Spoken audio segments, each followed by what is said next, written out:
Hey guys, how are all of you beautiful people? Hope all of you are doing fine. And yes, this is the next part of Ben with Gwen. A story about how Ben and Gwen's relationship evolves over the next 4 years following their summer trip.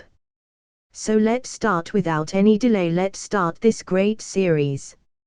September, Year 2, Part 1. The last day of their second summer. Everyone was quiet on the drive home. Just like last year, Ben and Gwen were both dreading going back to their normal lives. To Ben, this summer had been just as exciting as the first. Action, adventure, cool sci-fi stuff, some new aliens for the Omnitrix, everything he'd come to know and love about summer with his grandfather. And Gwen, despite her reservations, enjoyed it immensely as well. Last year, they could only have imagined how boring it would be to give all that up and go back to being normal kids.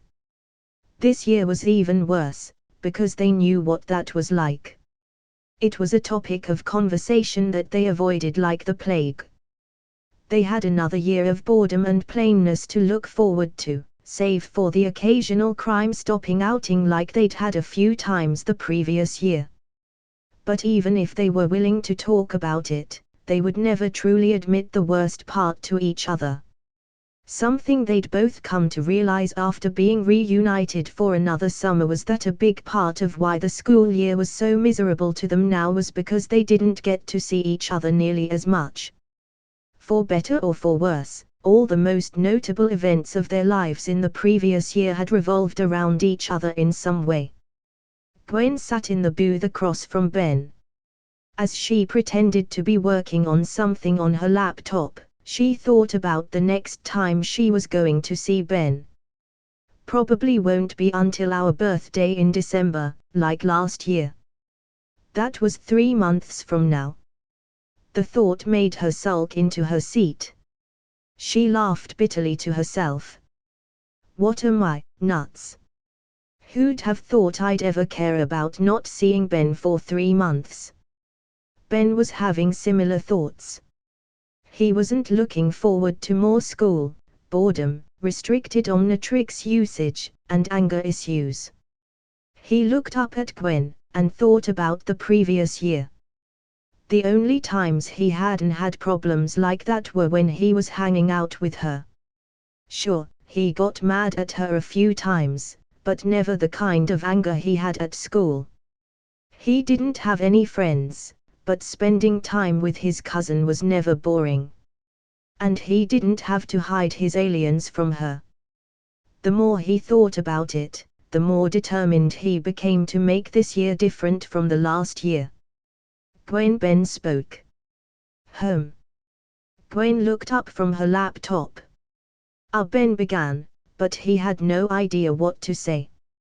Everyone always told him he acted without thinking too much. He probably should have decided what he wanted to tell her first. Listen, I've been thinking, he continued. That's a first, Gwen quipped, giving Ben a smirk. Ben laughed a little, acknowledging that she got him. What do you do during the school year? He asked. He figured that might be a good way to start. Gwen's eyes widened. She didn't feel like joking around anymore.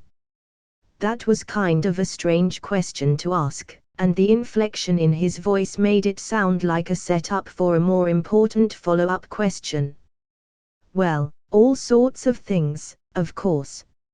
I still have my karate classes, I read almost as much as I do during the summer, and I'm part of my school's science Olympiad team. Would you like to join my karate class? Gwen thought the words so hard, but she fell just short of actually saying them. Oh, yeah. You've told me about that before, Ben said. Ben's train of thought was completely derailed. He had no idea what to say next. In his head it was simple. Wanna hang out sometime? But somehow, Ben was unable to translate that into speech. And after hearing Gwen's answer, a million other thoughts were racing through his head. Did she even care about not seeing me much last year? She's got all kinds of school and club things going on. She probably wasn't the least bit bored without me. She probably didn't even think about me. On top of that, Ben just wasn't good at this sort of thing. It usually takes all kinds of convincing just to get him to tell Gwen she did a good job, or to get him to tell his parents he loves them. Admitting to Gwen that he'd miss her required him to swallow his pride more than he could bear. Panicked and not knowing what to say, Ben fell back to the oldest move in his book, making fun of Gwen. Sounds a lot like my year, except without all the nerd stuff. Gwen felt her heart sink. Of course he doesn't really care. Half-heartedly, she chuckled at Ben's joke, trying not to show how much it bothered her. Why would he care? He's Ben. Thoroughly disheartened, Gwen returned to her laptop. But she couldn't focus on anything. She was mad at Ben now, but she couldn't tell him that. Gwen had just as much pride as Ben did, if not more. Admitting that she wanted to spend more time with him wasn't any easier for her, especially now that she was convinced he didn't feel the same way she did. How could I be so stupid? Gwen scolded herself. She decided to get up and go sit in the passenger seat next to Max instead. She didn't want to be near Ben right now. Ben instantly regretted what he'd said as soon as the words left his mouth. But there was no going back now. He crossed his arms on the table in front of him and laid his head face down on them. Why do I always screw things up? When they arrived at Ben's house, his parents were waiting for them just like they had been last year. Ben, Gwen, and Max came out of the rust bucket to meet them. They all had a good time catching up for a bit, telling stories about what they'd been up to, although anything about aliens and magic had to be left out once again. Despite their earlier moods, even Ben and Gwen seemed to be cheery as they made subtle references to things that went over Ben's parents' heads. But Max had to take Gwen back to her house next. It was easy enough for most of them to say their goodbyes, but then Ben and Gwen locked eyes as Max climbed back into the rust bucket and Ben's parents turned to walk back into the house. This is it. Last chance. Roughly the same thought crossed both their minds. If I don't say anything now, who knows how long it will be before I get another chance. The two of them smiled awkwardly. Ben itched the back of his neck and looked to the side slightly, while Gwen rubbed her arm with her other hand and stared forward. Look, Hey, They both tried to say something at the same time. They laughed it off, but things didn't get any less awkward. So, I guess I'll see you. Gwen trailed off. She's giving me an opening. Ben realized it, but just as before, he knew what he wanted, but he just couldn't say it. Whenever was all he managed to say, hoping he didn't sound too indifferent. Gwen nodded. Whenever. What does that mean? She turned and stepped up into the rust bucket, then waved goodbye to Ben as she closed the door behind her. He held up his hand to return the gesture. Remembering what happened when they said goodbye to each other last year, Gwen went to the back of the rust bucket and pushed the curtains aside. Just as she thought, Ben was still there on the sidewalk. She gave him a smile and a nod, like he'd given her last year. But just as she did, Ben turned to walk away. Gwen frowned. He hadn't even seen her. That night, Gwen lay awake in her bed. No matter how hard she tried, she just couldn't get this situation with Ben out of her head. She replayed the memory of the day's events over and over again. On the surface, it didn't even seem like there was anything that should be upsetting her. They didn't have a fight. They didn't have a disagreement. Neither of them had screwed up anything important. The only thing that happened was the summer ended. Why did Ben have to do this? Ben hadn't done much. He failed to invite her to hang out during the school year. He gave a pretty lame goodbye. That's it. She did the same, anyway. And he's done a lot worse than that in the past. Ben doesn't care about not seeing me. She'd thought he did when he started talking about the rest of the year in the rust bucket on the drive home. But he only did so to make a joke out of it. That's what this is to him. It's all a big joke. Gwen was dreading the coming year. Compared to their summers, last year had been awful. And by now, Gwen had decided she was mature enough to admit to herself what the real reason was. It was because Ben wasn't around all the time like he was during the summer. The few times she'd gotten to see him last year had turned out to be her favorite parts of the year, except when he did things like play that prank on him. But obviously Ben felt different. He hated the school year too, but that's because he hated school. And because of the Omnitrix. He loved that thing. He loved turning into aliens and being a hero, and he hated having to give that up. That's why he loved summer so much now, and why he enjoyed their few nights of crime fighting in Bellwood. The watch made him happy, Gwen didn't. Gwen sniffed and wiped a tear from her cheek. She hadn't realized she'd started crying. Why am I even upset? Why am I even surprised? It's Ben. We don't get along, not like that. We never have.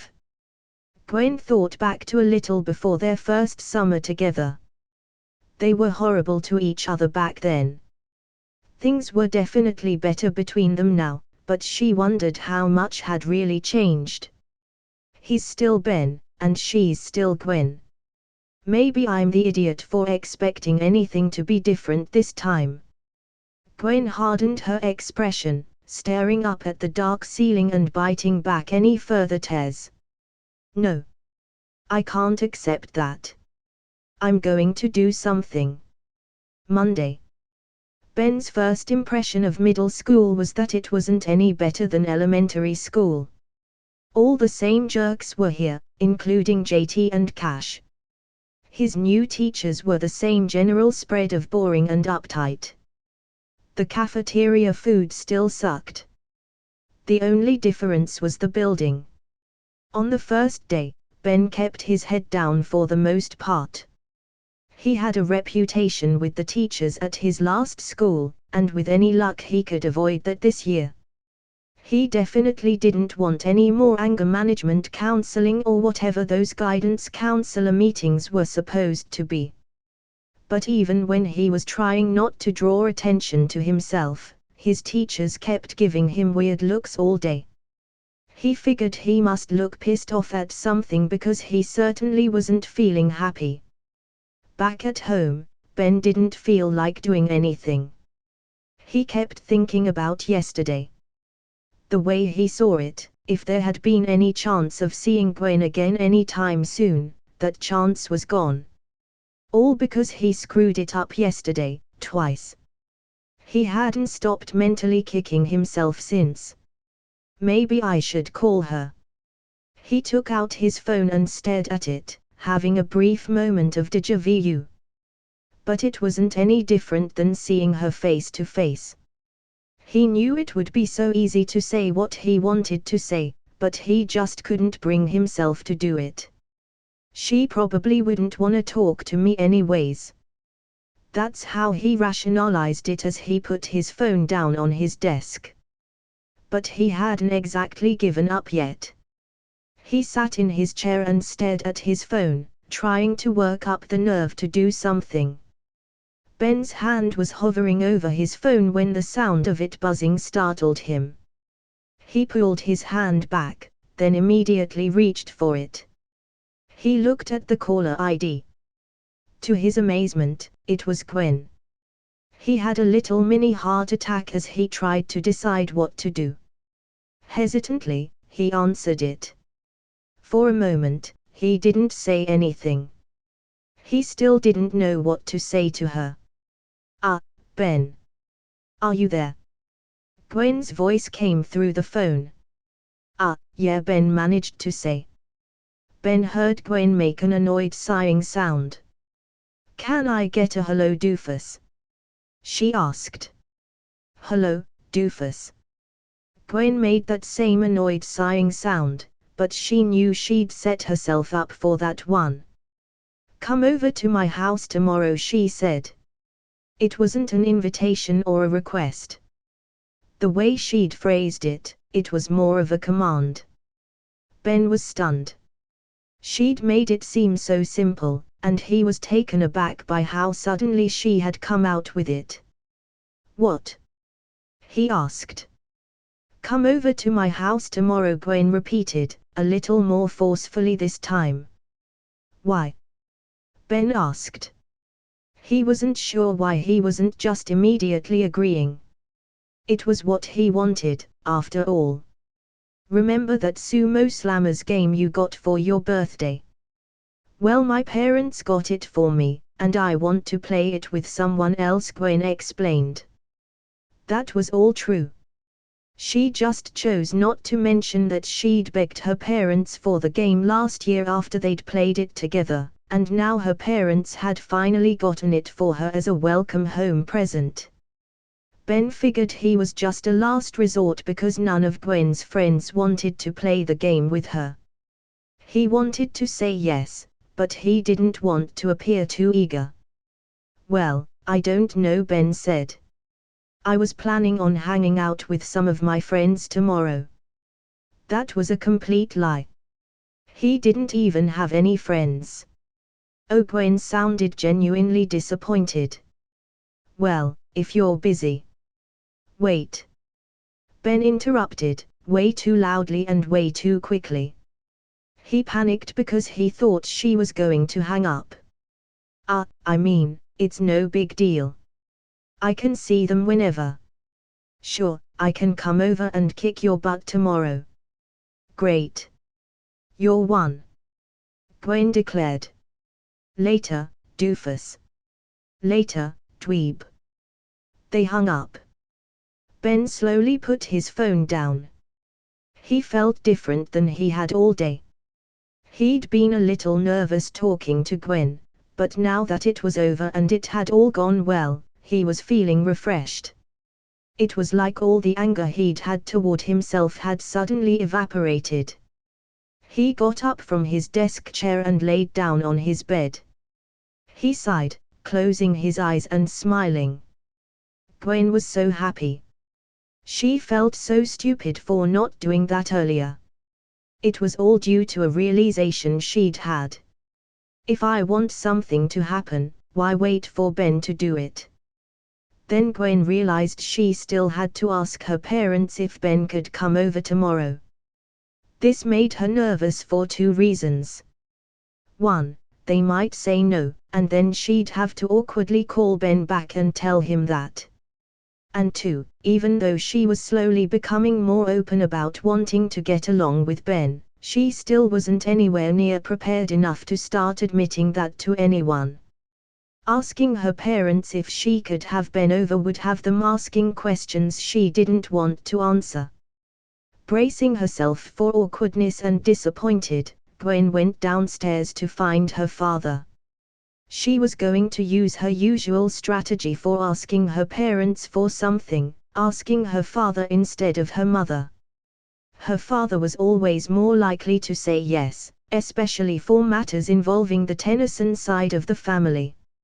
She found her father downstairs in his study. "Daddy," she said in the sweet little voice she used when asking for something. "Yes, Gwen?" her father asked, turning in his chair to look at her. Could I have Ben over tomorrow?" she asked. Frank Tennyson opened his eyes wide in surprise, then he smiled. "Well, isn't that nice?" he said. Gwen sighed a little. She knew he was gonna be like this. So, can I? She insisted, hoping to cut short whatever her father was about to say. Well, I must say, this is highly unusual. Are you and Ben finally starting to get along? So not. Gwen declared. I just want to play that game you got me with someone else who knows how to play it, she said, using the same excuse she'd used with Ben. Why can't I play it with you? Frank asked jokingly. Dad. Gwen moaned. Frank chuckled. All right, all right. You can have Ben over tomorrow, he said. From the way he was smiling, Gwen could tell he wasn't quite buying her excuse for wanting to invite him. Thanks, Daddy. Gwen said excitedly, darting up to him to plant a kiss on his cheek before practically bouncing her way back up to her room. Tuesday. Ben wasn't so miserable on his second day of middle school. He kind of liked how much bigger the school was. His teachers didn't actually seem all that bad, and while they still treated him and all the other students like kids, they didn't treat them like dumb kids the way his teachers had in elementary school. And JT and Cash weren't even in any of his classes. He saw the jerks at lunch and recess and in the halls, but they kind of avoided him. Ben figured they were scared of him. He was more than a little proud of that. Even though his mood had improved since yesterday, he still spent the whole school day glancing at the clock. He couldn't wait for the day to be over. Every time he realized it, he told himself he just didn't want to be in school. Being excited to see his cousin seemed lame. When the school day ended, Ben's mother was waiting to pick him up.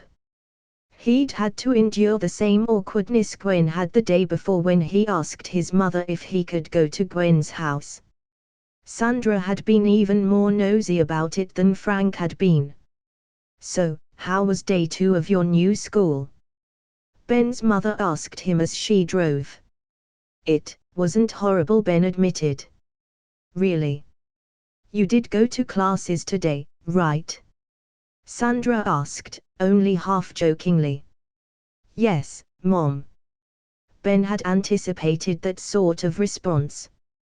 People, especially adults in his family, always gave him a hard time whenever he admitted to liking something he usually hated. It bugged the hell out of him. All right, just checking. So, what do you like about it? What's different between elementary and middle school? She asked. Ben explained some of the good things he'd been picking up on about his new school, which led to many follow-up questions from his mother. As he talked, he even looked happy, especially as he began to tell the story of how he saw JT get in trouble for throwing food in the cafeteria. Having only been in middle school for 2 days so far, it didn't take long for Ben to tell his mother just about everything. Once he was finished, she asked him about something else. So, what are you and Gwen planning to do today? Ben's expression shifted. He looked annoyed. He'd already told his mother yesterday. She just needed me to play a multiplayer game with her. That's it, okay. Ben repeated the excuse he'd stolen from Gwen. All right, honey, relax. I was just wondering. Sandra noticed Ben cross his arms and turn away from her a little. She didn't understand why her son hated talking about his cousin so much, especially this time since he was the one who'd asked if he could see her in the first place. It was confusing. Are they getting along now, or aren't they? Gwen stood by the window near her front door. She kept switching between peeking outside to see if Ben was here yet and looking around the corner to see if her parents were coming into the room. She didn't want them to see how eager she was for Ben to get there. When she finally saw her Aunt Sandra's car pulling up, She smiled, but managed to resist running over to the front door to let them in, even though she really felt the urge to do so. Instead, she ducked away from the window and waited for the doorbell to ring. She had planned to wait a moment after she heard it before heading to the door, but as soon as Sandra rang the doorbell, Gwen abandoned that plan and went to open the door immediately. Standing on her front doorstep were her cousin and her aunt. She hadn't quite worked out the protocol for greeting them in this situation, so she quickly greeted her aunt first. "Hi, Aunt Sandra." Then she turned to Ben, letting her smile linger. "Hey," she said simply to her cousin. She took a step back and to the side, pushing the door open further, and said, "Come on in." Ben nodded and stepped inside. "Oh, I'd love to, but I really need to get going," Sandra said to Gwen. "I'll be back to pick up Ben later tonight." "Okay. Thanks for giving him a ride," Gwen said politely before Sandra left.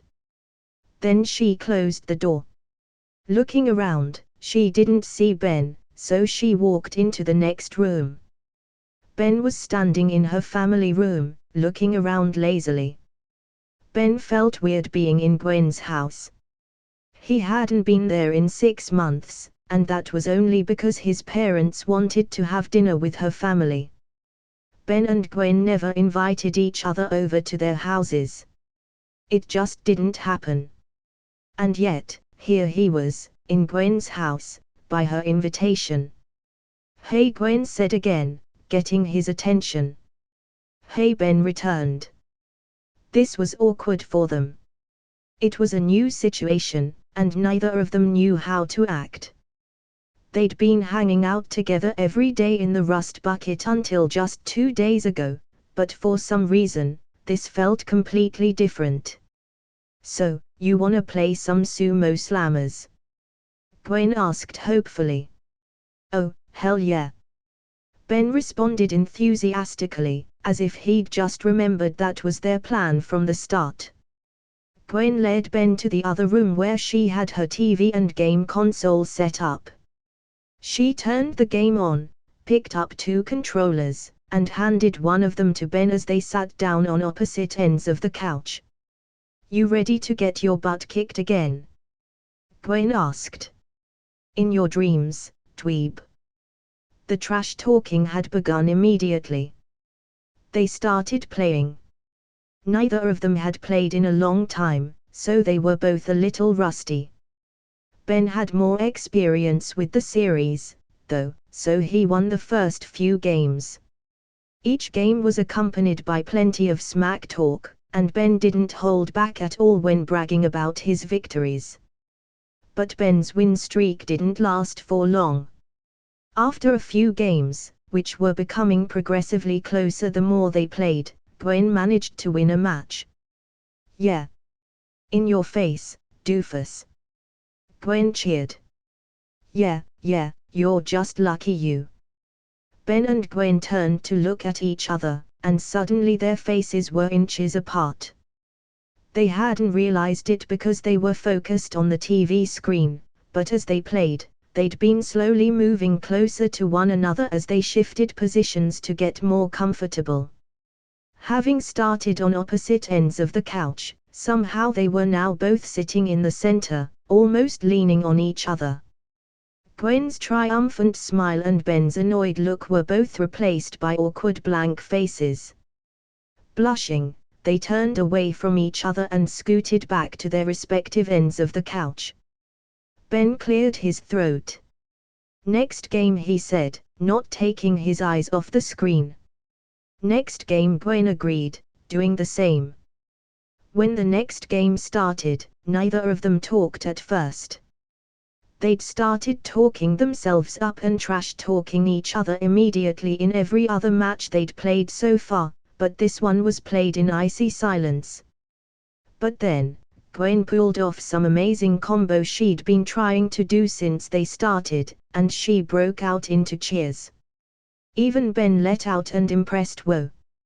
At that moment, they completely forgot about their embarrassment and went back to constantly insulting each other like normal. After that, Ben and Gwen started winning games pretty evenly. Their competitiveness lasted for about another hour. By then, they'd stopped caring about who won, and were more interested in trying out cool combos and more advanced techniques. They even managed to persuade one another to stand still a few times when they wanted to try something really cool. It was even more fun than when they played the game together on their birthday last year. During one of their later games, Gwen turned to look at Ben, who was still focusing on the TV screen. She noticed that they had once again migrated to the center of the couch, and were now almost touching again. She wasn't really sure what came over her, but for some reason, she decided to close that last bit of distance. Shifting her position, she leaned to the side a bit. She was now resting on Ben, shoulder to shoulder. She glanced at him once more to see if he was bothered by it. He either didn't notice or didn't care. Gwen smiled and blushed a little, even though she did this on purpose. Then she turned her attention back to the game, continuing to play in that unusually comfortable position. They must have played for another hour while they sat that way. But their game was interrupted when they heard footsteps coming from around the corner. Gwen's immediate reaction was to scoot away from Ben back to her side of the couch. Gwen noticed Ben did the same, which made her think he actually had been aware of the way they'd been sitting. The footsteps turned out to be from Gwen's father. "Hello Ben," Gwen, he greeted them. "Hi, Daddy." "Hey, Uncle Frank. I just got off the phone with your mother, Ben. She's on her way now and she'll be coming by to pick you up soon," he explained. "Oh. Okay," Ben said. Gwen thought he sounded like he was disappointed, but was trying to hide it. But perhaps that was wishful thinking. Frank glanced at the TV screen, which had Ben and Gwen's characters idling on it. Ben and Gwen were still looking at him, not going back to their game. "You two all right in here?" he asked, thinking something might be wrong but not quite sure what. "Yeah. We're fine," they responded at the same time. Frank just shrugged and left the room. Ben and Gwen faced each other. They didn't say anything for a moment. Then Ben spoke. "So, I guess I'll be going home soon." "Yeah," Gwen said. There was another pause. "You wanna finish this match?" Gwen asked. Ben smiled. "Winner takes all." Gwen returned a smirk. "Deal." Gwen ended up winning, which resulted in a good deal of celebratory taunting. Ben took it well, mostly just staring at Gwen with an amused expression on his face as she did her victory routine. Not long after that, they heard a car pull up into Gwen's driveway. "Guess that's your mom," Gwen said. "Yeah," Ben said. They both sounded a little down. They stood up, and Gwen walked Ben to her front door. But before they opened it, Ben turned to Gwen. "Hey, look," he began. He wanted to tell her he'd had fun. He did. And he wanted to keep hanging out with her like this. "There's this arcade that I go to sometimes. It has a good sumo slammers game, and a ton of other good games too. I was gonna go tomorrow after school." He had Gwen's full attention.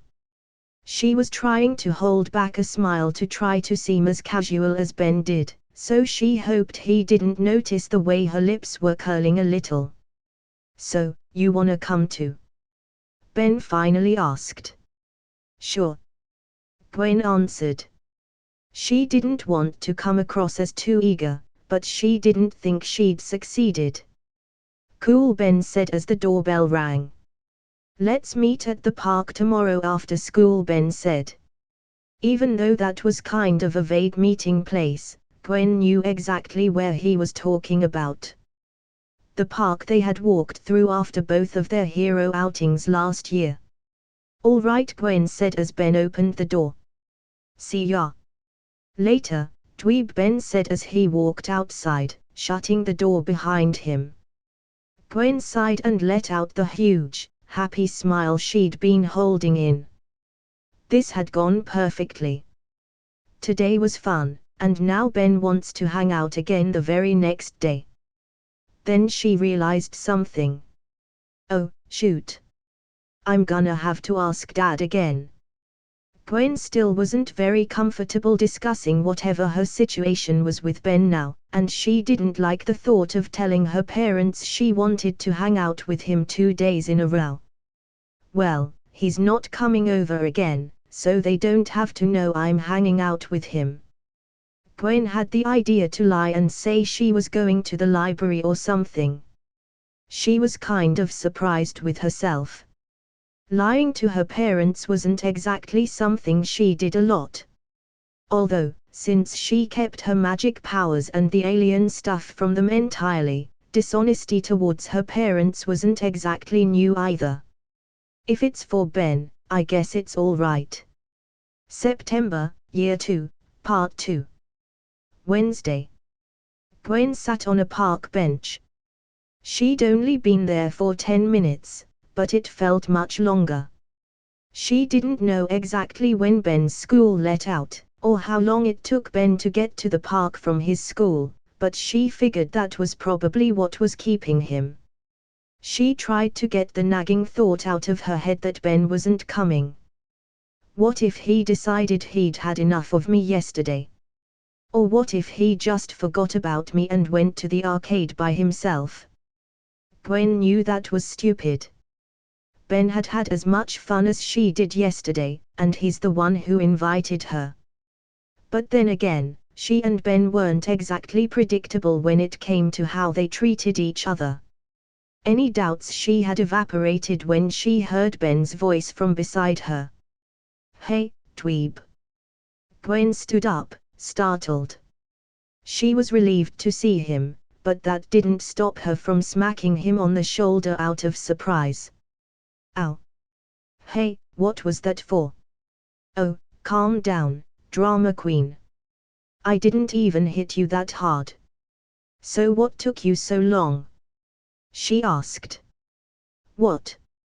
I just got out of school. I got here as fast as I could," Ben explained. Gwen noticed that Ben was panting a little. "Did you run here?" she asked, surprised.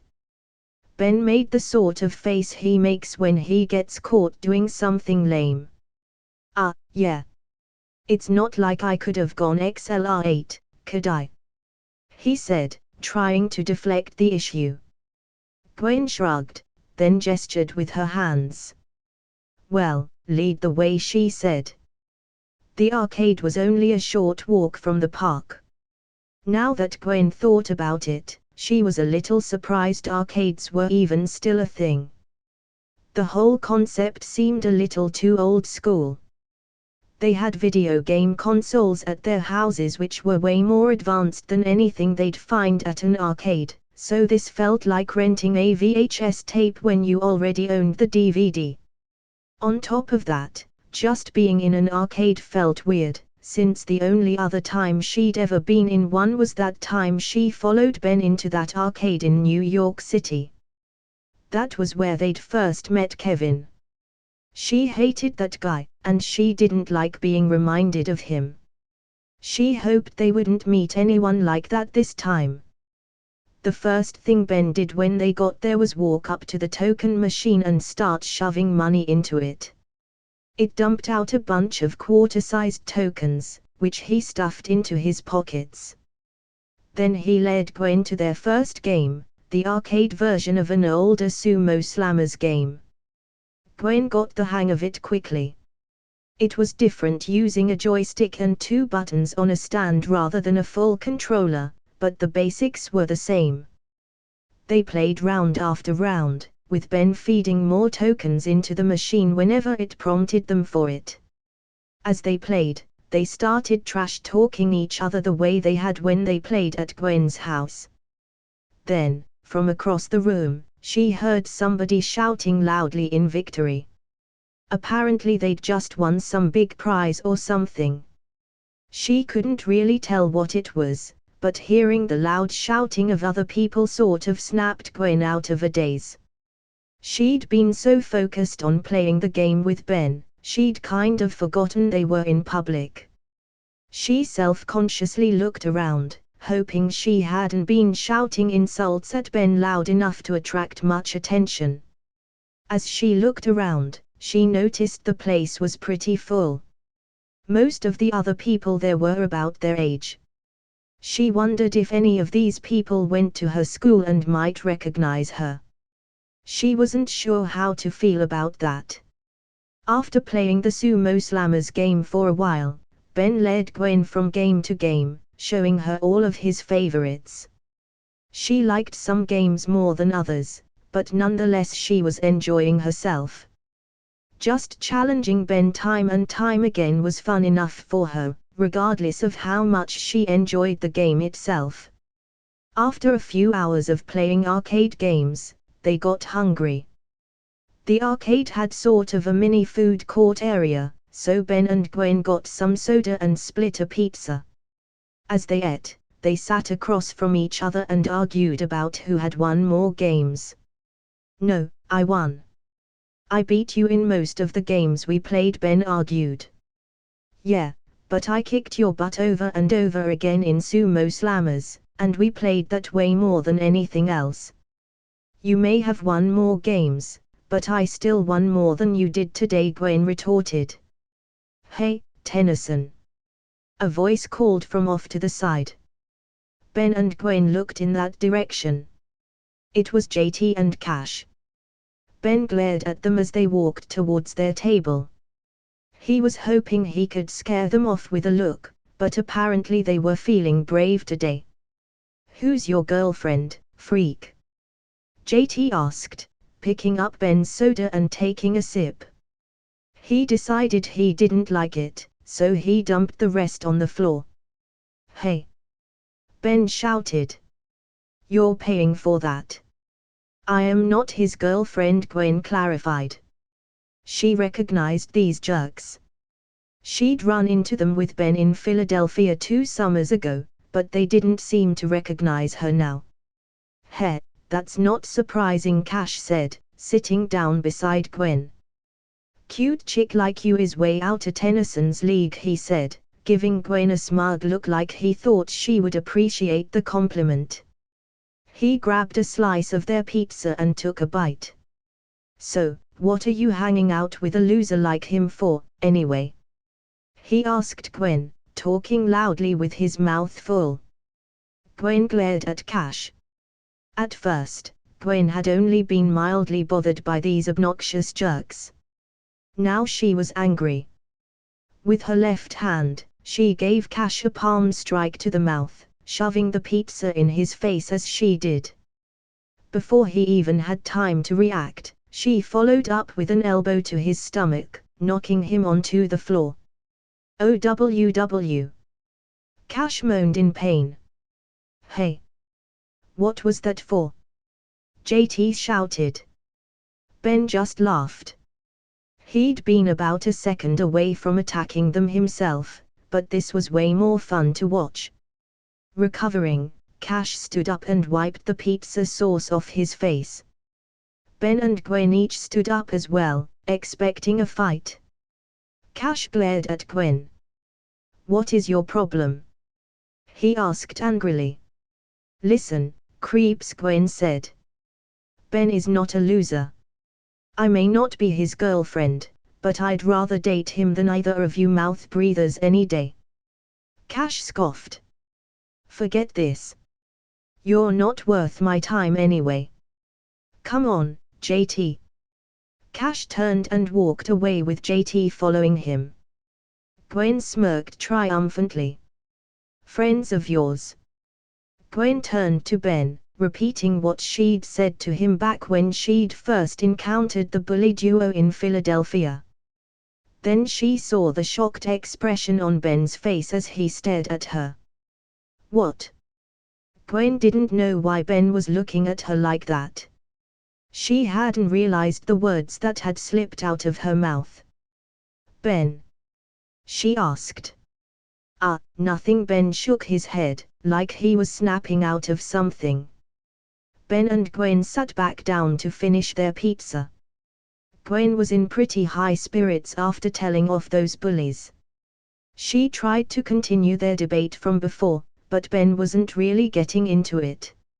He kept giving Gwen those weird looks, like he was really confused about something and trying to figure out what she was thinking. What's up with him? After they finished eating, Gwen challenged Ben to one more game of sumo slammers. This seemed to make Ben forget about whatever was bothering him, and he readily agreed.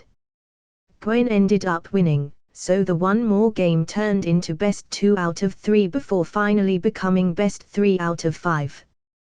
Ben ended up winning that match, but the debate over who's the better gamer didn't stop the whole walk back to Gwen's house after they'd left the arcade.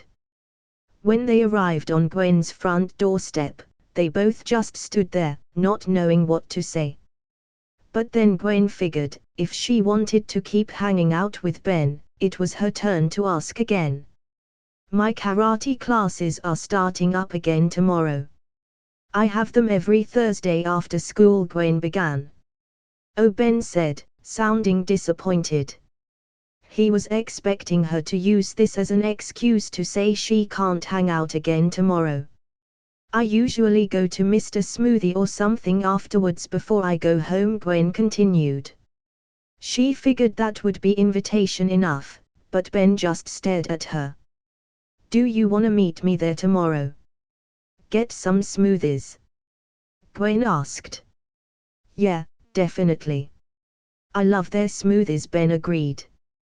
Gwen smiled, and told him what time her karate class got out. The two of them said goodbye to each other, and Gwen stepped inside her house. As she climbed the stairs on her way up to her room, she thought about everything they'd done at the arcade. She had a lot of fun playing so many different games she'd never played before. They must have used up 1,000,000 tokens. Just as Gwen got to her room, she realized Ben must have spent a lot of his money between the game tokens and the food. She felt bad about that. He hadn't asked her to split the cost, and she hadn't offered. Gwen scrunched up her face. He asked me to go the arcade with him, and he paid for everything. What did he think it was, eh? Oh, shoot. Gwen suddenly remembered what she'd said while she was telling off Cash. Ben is not a loser. I may not be his girlfriend, but I'd rather date him than either of you mouth breathers any day. Gwen wanted to curl up into a ball of embarrassment. That's why he was looking at me funny.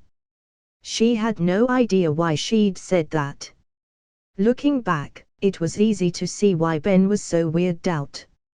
I can't have him thinking I like him, or whatever. She decided to pay Ben back for her share of what he'd spent today at the arcade. And she was definitely going to pay for her own smoothie tomorrow. She wanted it to be as date-like as possible. Gwen threw her head into her pillow. Why did I say that? This could screw up everything. Thursday. Gwen loved karate. She was great at it, it made her feel strong, and she found it to be useful frequently whenever she fought bad guys. But that wasn't why she didn't want her class to end today. She was really nervous about meeting Ben after her karate class. She had no idea what consequences her dumb little slip-up from yesterday would have now. Maybe Ben had already forgotten about it and they'd go about their business like nothing ever happened, but maybe he'd gotten the wrong idea and it's gonna make things weird between them now. And just when things had gotten cool between us, too. They'd agreed to meet at Mr. Smoothie, so once Gwen's karate class was over, she got changed and walked straight there. When she arrived, she saw Ben sitting at one of the outdoor tables playing a video game on a handheld. Act natural. Like it never happened. "Hey, doofus," she said from behind him as she walked around to the other side of the table and put her bag down. "Hey, dweeb," Ben greeted her, not taking his eyes off his game. "So far so good, actually." Ben didn't seem uncomfortable at all, Gwen noted. "I'm gonna go order our smoothies." "What kind do you want?" she asked Ben. "Chocolate," Ben said. Gwen nodded, even though he wasn't looking at her. She went and ordered his drink and a nectarine one for herself. When she got back to the table, she put Ben's down and sat across from him. "Thanks," he said, putting his game down and grabbing his drink. He immediately took a long slurp from it, like he was trying to drink it all in one go. "Geez," Gwen said, putting her smoothie down. "You weren't kidding when you said you loved these things, huh?" Ben put his cup down and let out a satisfied ah. Then he spoke. "Nope." He took another long sip while Gwen looked on in amusement. "So," he said, putting his cup back down. "How was karate?" Gwen was a little surprised to hear him ask that. Small talk and anything along the lines of "how was your day" weren't exactly classic Ben Tennyson lines. "Great," Gwen answered truthfully. She went on to tell him about what they'd practiced today, and how glad she was to be getting back into karate.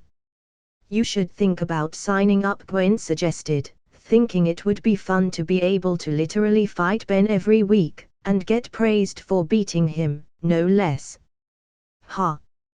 Ben laughed. "Who needs karate when I've got 4 arms and diamond head?" "Oh, please," Gwen said dismissively. "All you do with those guys is punch and punch harder. I'll bet my karate skills would be enough to handle both of them, with or without magic." Ben held up his watch arm and gave her a smug look. "I'm good to go if you are." Gwen considered it. Later she said.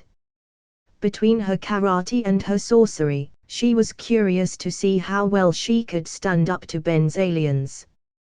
But using their superpowers for fun like that in public seemed ill-advised. Then Gwen remembered what she'd decided yesterday. "By the way, how much do I owe you for yesterday?" she asked. Ben shrugged. "I dunno, $1 million." "Ben, I'm serious. I feel bad taking your money like that. I wanna pay for my half," Gwen insisted. She didn't know how much Ben's parents gave him for allowance, but it probably wasn't enough to afford an arcade outing like that for the two of them so easily. Ben held up his drink, examining how little he had left already. "Tell ya what, you can pay me back in smoothies," he said with a grin. Gwen looked confused. "What? You paid for my smoothie already, right? Buy me another the next few times we come here and we'll call it even." "Next few times?" Gwen said, more in surprise than to ask for clarification. "Yeah. You come here every Thursday, right? Long as there's free smoothies, I'll be here too." Ben looked happy at the prospect of a free smoothie every week. Gwen was more interested in the fact that Ben had just so casually set up a regular, weekly time for them to hang out. "Why the heck didn't we just do this last year?" "All right," Gwen agreed. "Deal." "Great," Ben said. "So, about our alien versus karate fight." Friday. Ben had issued a challenge, and Gwen had readily accepted. The rules were simple. Ben would transform into one of his aliens, and they would fight until one of them surrendered or the Omnitrix timed out. They'd repeat this for as many rounds as they could until either one of them gave up or the Omnitrix locked up. Gwen had offered to limit herself to just karate, but Ben said he'd allow her to use magic as well. They decided to do battle deep in the woods to avoid hurting any bystanders or being seen. They also both had to lie to their parents about what they were doing after school. Not just to avoid telling them about their powers, but to avoid telling them they were hanging out with each other yet again. It would still be a while before they could be open about that. After school, they met at the edge of the forest. When Ben arrived, Gwen was already there, sitting under a tree and reading. Ben chuckled. "Is that how you prepare for a fight, dweeb? Reading a book?" Gwen scowled at him, then closed the book as she stood up. "For your information, doofus, this is Characaster's spellbook. I learn all my spells from this thing. And yet, it's still no match for my watch," Ben said proudly, tapping his hand on the Omnitrix. Gwen stared at the Omnitrix, then looked in Ben's eyes and smirked. "We'll see about that." Together, they entered the woods. They walked for a while, looking for a clearing that would make for a suitable arena. Ben had considered going XLR8 to have a look around more quickly, but he wanted to save the Omnitrix for the fight. Finally, they found a decent spot, which looked like it had once been a small campground or something. Together, they drew a big circle in the dirt that would act as their arena. Gwen tried to show Ben the proper procedure for beginning a sparring match in karate, but Ben wasn't interested. He just wanted to get to the action as soon as possible. Standing on the opposite side of the circle across from Gwen, Ben turned the dial on the Omnitrix, selecting his first alien, Heat Blast. "You ready?" he asked Gwen. "Of course I am," Gwen said, taking a karate stance. "Bring it on." Ben smirked. "Hero time." He slammed the button on the watch, and in an instant he was a walking fireball. Gwen's eyes opened wide. "Ben, are you crazy?" "What?" the deep voice of Heat Blast asked. "We're in the woods, doofus. You wanna cause a forest fire?" No, but Ben realized he hadn't exactly thought this through. Heat Blast was the very first alien he'd ever turned into. At the time, he was in the woods too, and he'd accidentally set a lot of trees on fire. "Tempestus!"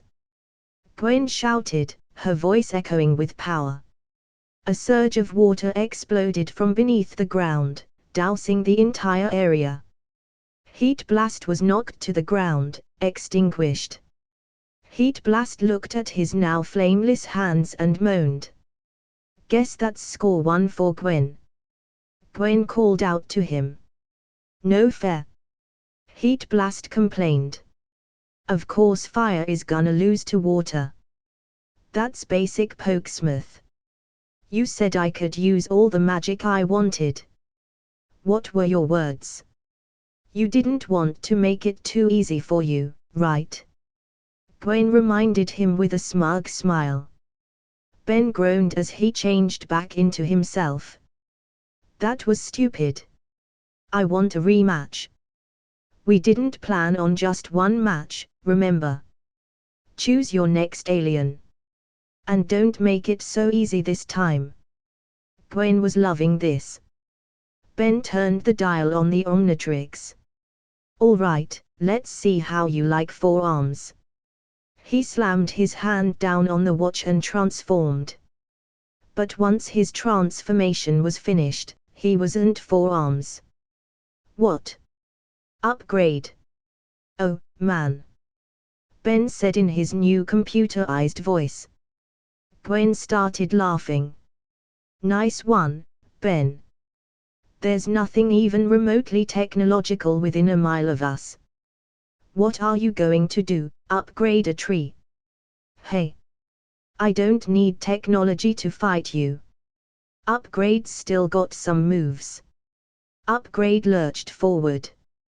Gwen dodged out of the way of his amorphous fist.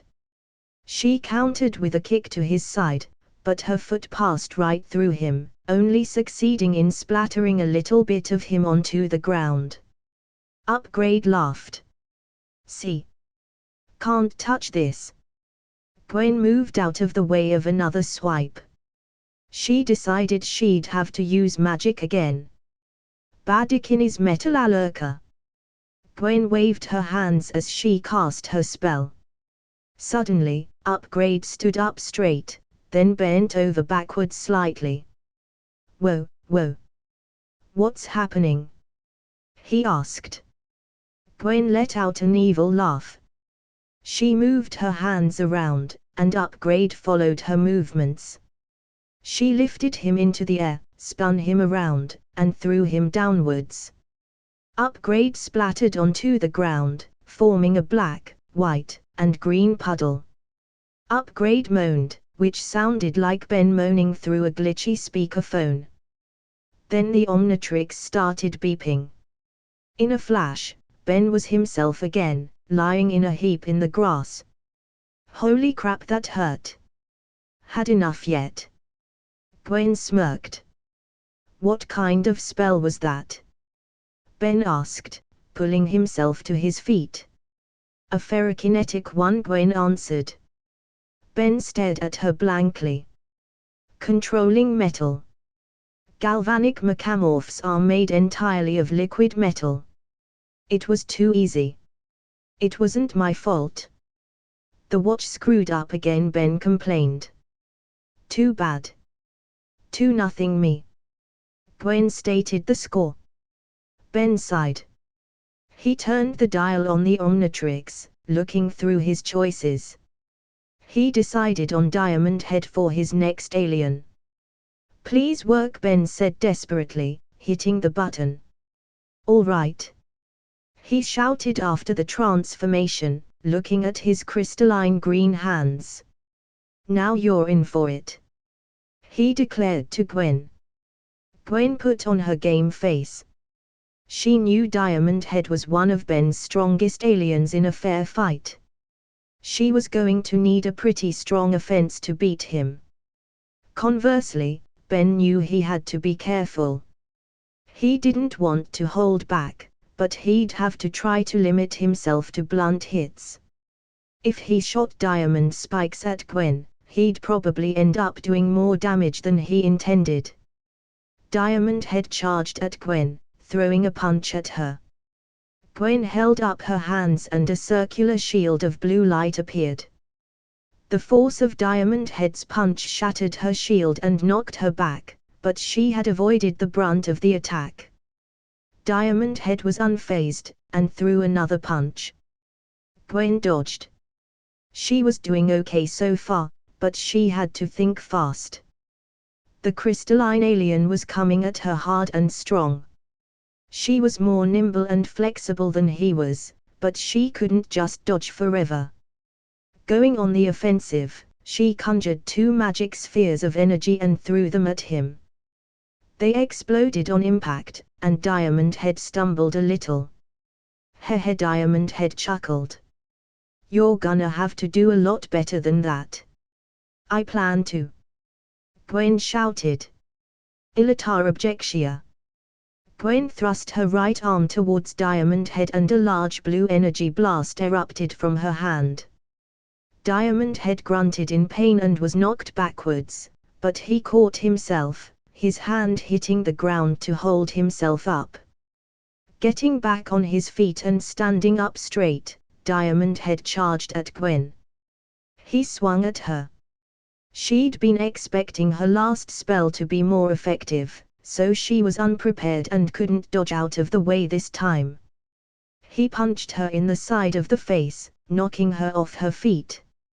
She screamed in pain as she dropped to the ground. Oh no, Gwen. Diamond Head immediately realized he'd screwed up. Lying on the ground, Gwen clutched the side of her face. She heard the Omnitrix timing out. Opening her good eye, She looked up to see the concerned face of Ben kneeling over her. "Gwen. Are you all right? I'm so sorry. I didn't mean to, I wasn't." Ben was freaking out and stumbling over his words in a way Gwen had never seen before. "I'm all right, doofus," she said reassuringly, but her voice was a little weak. She took her hand off her face. From Ben's reaction, she knew it was bad. "Oh, great. I have a black eye, don't I?" she asked. Ben nodded guiltily. Gwen lifted her arm up and put her hand on Ben's cheek. "Bet I still look better than you, though," she quipped. Ben covered Gwen's hand in his, laughing at her insult. "Guess it's 2-1 now, huh?" Gwen joked. Usually when the two of them competed, the second Ben scored any sort of win, he would start bragging and celebrating his victory. But from the way he was acting now, that seemed to be the last thing on his mind. Ben leaned down more and tried to pick Gwen up. "I'm fine," she insisted, putting her hand on Ben's shoulder and pulling herself to her feet. "You sure?" Ben asked. He sounded calmer now, but he couldn't entirely mask the concern in his voice. "Yeah." Gwen put her hand on her face. "I think I could use an ice pack or something though. Too bad I'm not Ben 10,000. "I don't have Arctiguana yet," Ben said, referring to the future version of himself they'd met once. Gwen smiled bitterly at that. She could only hope he'd never turn out like Ben 10,000. "Not if I can help it." "Come on," Ben said. "Let's go get you that ice pack." Saturday. Ben hadn't stopped feeling guilty yet. Yesterday, after they'd left the woods, they'd gone to an ice cream place. They didn't know where to get an ice pack, so their solution was for Ben to hold an ice-cold milkshake up to the side of her face while she enjoyed an ice cream cone. They had to have looked pretty funny, especially when Ben would stand up to take a sip of his milkshake while still holding it against Gwen's face. Afterwards, Ben had walked Gwen home. He apologized for what must have been the millionth time as they said goodbye to each other, but she insisted it was okay. It was weird. The perfect opportunity for her to chew him out, and she wouldn't take it. But even though Gwen had taken it well, Ben still felt guilty. Sitting up in his room, Ben stared at the clock. It was almost noon. He'd only managed to last half a day without Gwen before getting bored. All the previous times they'd hung out this week, it was because they'd taken turns asking each other to hang out before they parted ways at the end of the day. Yesterday, it would have been Gwen's turn, but she hadn't suggested any plans for hanging out again the next day. Ben figured that must have been intentional. She was trying to be nice about it, but she had to be mad about the black eye thing and she didn't want to see him today because of it. Not that he could blame her. Ben decided to leave the house. He felt like going to the park where he and Gwen had met up before. He didn't expect her to be there, but for some reason he wanted to try anyway. When he got to the park, he sat down on a bench. He started staring at the Omnitrix, idly turning the dial and flipping through his aliens. He thought about what his grandfather would say about yesterday. Using it just to see if he could beat his cousin in a fight. And then hurting her like that. He'd definitely consider that irresponsible. Max may have given him the okay to use the watch to help people, but not for petty things like yesterday's challenge. Ben decided to stop overthinking this. He knew where that led. This sort of thing would drive him crazy if he just kept dwelling on it. He closed his eyes and leaned his head back. After a moment, he felt someone flick his forehead. Ow! He flinched, opening his eyes to see the upside-down face of his cousin leaning over him. "Hey, doofus," she greeted him the same way as always. "Gwen," Ben said, startled. He righted himself as Gwen walked around the bench to stand in front of him. "What's up?" she asked. Ben examined her face. She must have covered up her black eye with makeup. She had done a good job, but it was still slightly noticeable. Ben's guilt came back in an instant, but he knew he'd only start to annoy her if he kept apologizing at this point. "Nothing. Just hanging out." Ben tried to act casual. "What are you doing here?" Gwen looked away suspiciously for a second, then said, "I was just on my way to the mall." The park wasn't actually on the way to the mall from Gwen's house.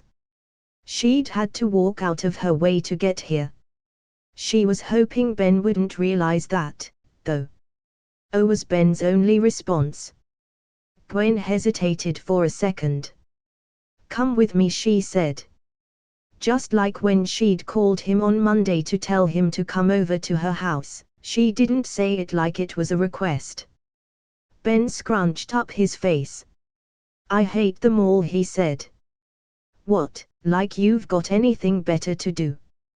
Besides, the mall's got junk food and stuff," Gwen insisted, knowing Ben's love of unhealthy food would change his mind. Ben hesitated, then grudgingly agreed. The walk to the mall reminded Ben of some of his earlier interactions with Gwen after they'd arrived back in Bellwood. Lots of awkward silence, lots of failed attempts at small talk, and a whole lot of something hanging in the air that he just couldn't bring himself to address.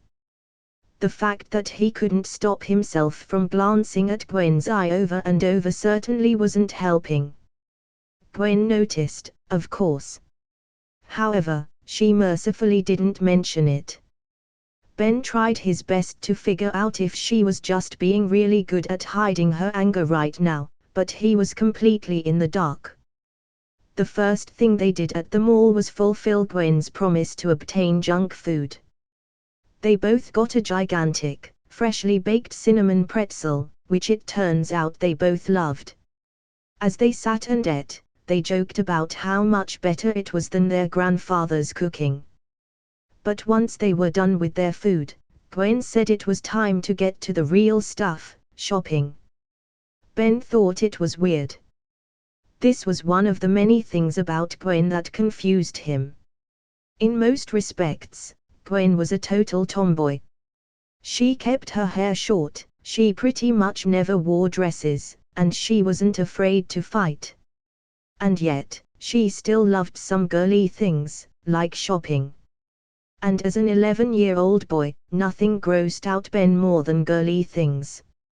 He was pretty uncomfortable when Gwen dragged him into a clothing store and went straight to the girls' section. He kept looking around like he expected to be kicked out or for someone he knew to catch him there. Gwen thought he was being ridiculous. Ben felt even weirder when Gwen started trying on the outfits she picked out.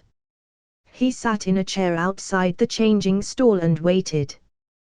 "What do you think of this one?"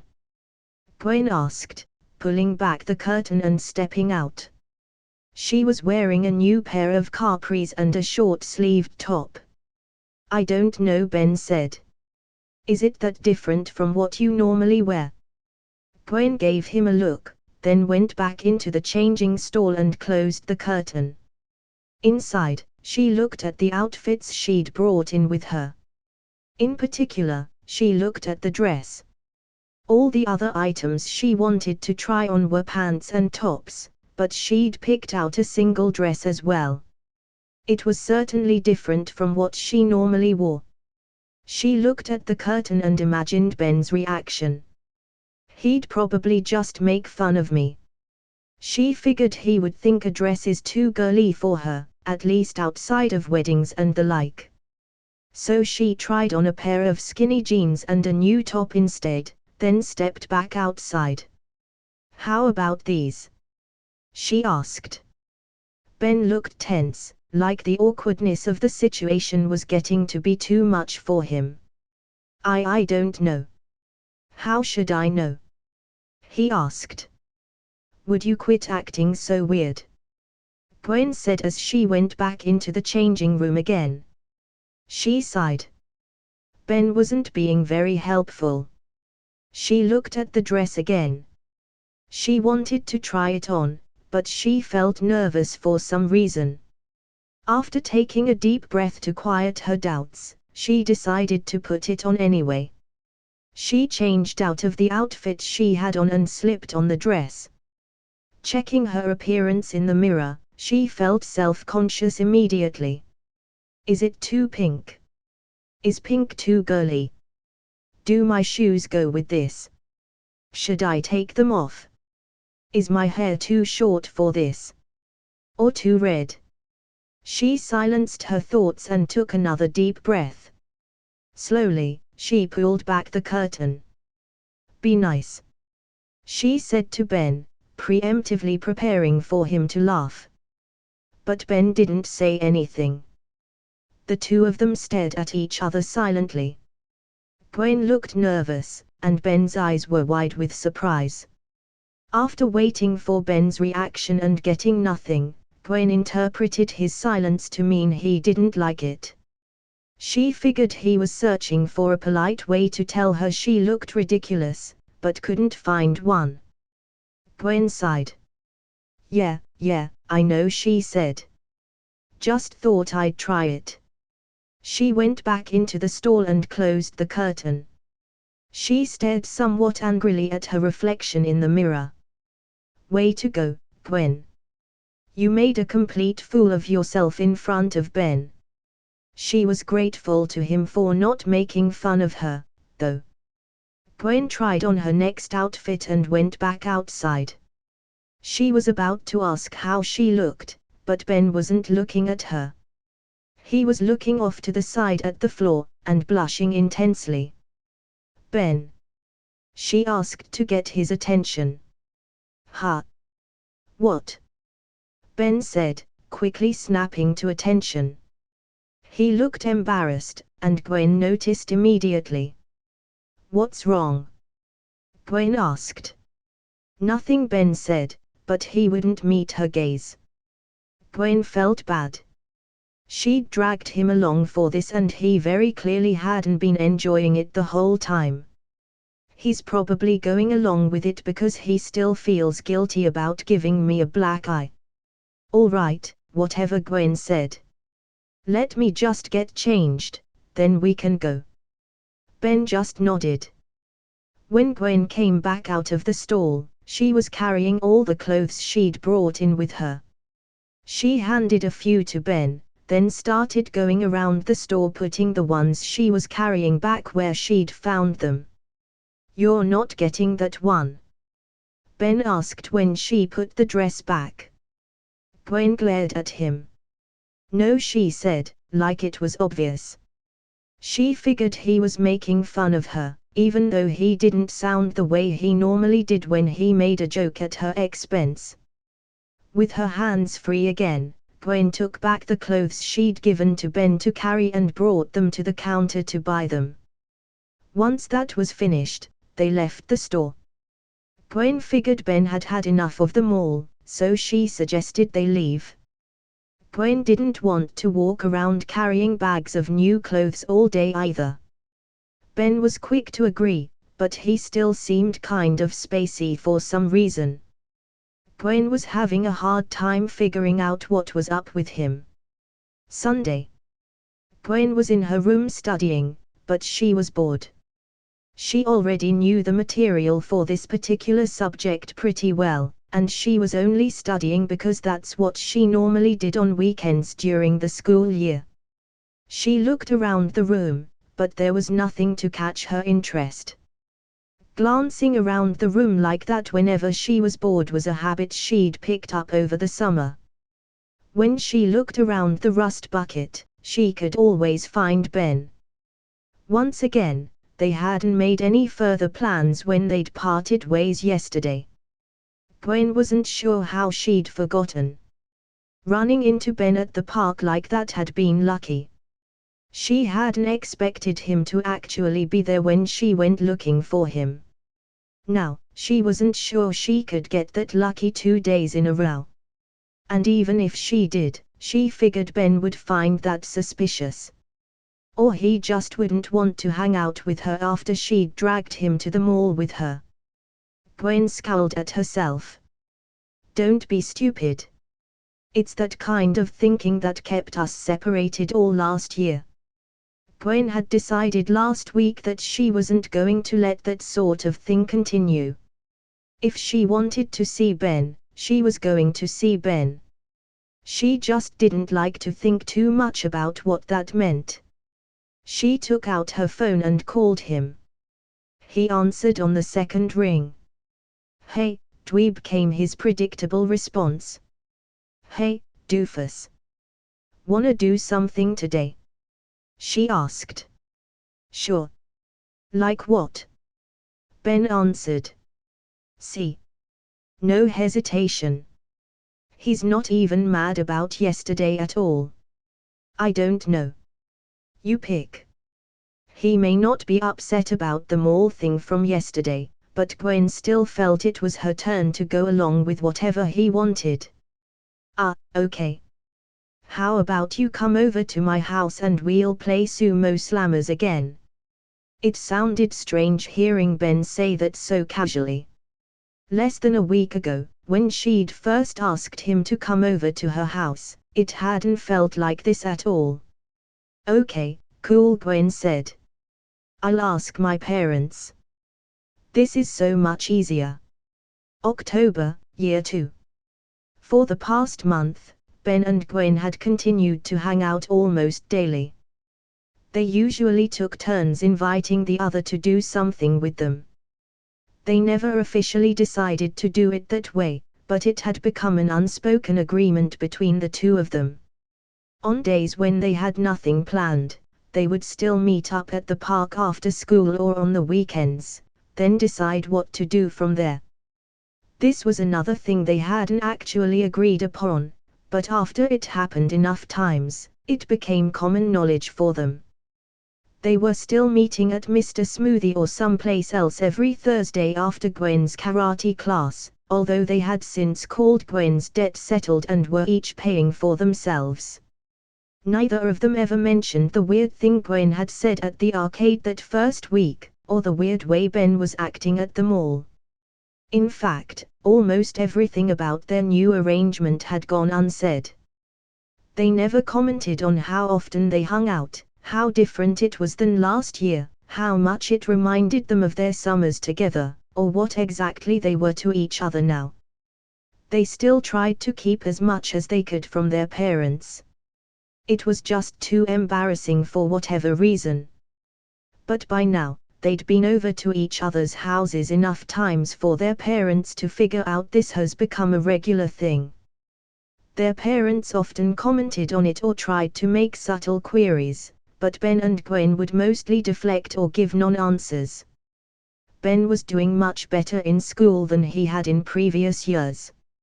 A big part of this was because Gwen was basically tutoring him in every subject now, or at least nagging him to study more and actually do his homework. He also just seemed generally happier at school. He was glad he didn't have a bad reputation with the teachers at his middle school like he'd had with the teachers at his elementary school. Decent grades, no fighting, no significant rule breaking. He still wasn't very sociable with the rest of his class, but he was doing all right as far as school was concerned. Gwen was doing great in school as well, although that was nothing new. Emily was in her class yet again, and Gwen was getting a little friendlier with her. She had even gone to one of Emily's piano recitals, which is something she hadn't done since they were in 3rd grade. One Monday, Gwen and Emily were talking together in homeroom. "So, what'd you do this weekend?" Emily asked, making small talk. Gwen shrugged. "Nothing much. My cousin and I went to the arcade again on Saturday, and I spent most of yesterday studying for French. I am so not ready for that. Emily laughed. Me neither. Gwen joined in, even though she probably knew the material better than anyone else in the class by now. So what about you? Gwen asked. Pretty much just studying and piano practice, Emily said. She'd been practicing a new piece recently, although Gwen hadn't heard it yet. When's your next recital? Gwen asked. Next week. You wanna come cheer me on? Emily responded. Sure. When next week? Friday, Emily said. Gwen had a look of realization, then her face turned really apologetic. What's wrong? Emily asked. Sorry, but I'm going to the movies with my cousin that night. We already bought the tickets, Gwen apologized. Emily smiled. Don't sweat it. I wouldn't want you to change your plans for me. Gwen was relieved. What are you going to see? Emily asked. It's that new horror movie that comes out next week. Ben and I both thought it looked super lame from the trailer. Watching bad movies together is something we do for fun, so Gwen explained, laughing a little. Emily found that funny. I've never done that. I can't handle really terrible movies. I never liked doing it before either, but Ben showed me that 90s Batman movie with Arnold Schwarzenegger in it, and it was just so bad, it was somehow good, Gwen said. You think you could introduce me to your cousin sometime? Emily asked. Gwen looked really confused. She hadn't expected that at all. What? Why? Emily shrugged. You talk about him all the time. He sounds cool. I wouldn't mind meeting him. Gwen scoffed. He's really not. He thinks he is, but he's a total doofus. Their first class was starting soon, so the conversation ended there. But Gwen thought about what Emily had said. You talk about him all the time. She didn't think she did. At least she didn't mean to. But then again, when she and Emily talked, they usually talked about what they did outside of school. Gwen realized that, outside of school, pretty much all she did was study, practice karate, and hang out with Ben. That's just how her life had ended up at that point. So she must have been talking about her cousin quite a bit recently. Gwen shrunk into her seat, embarrassed.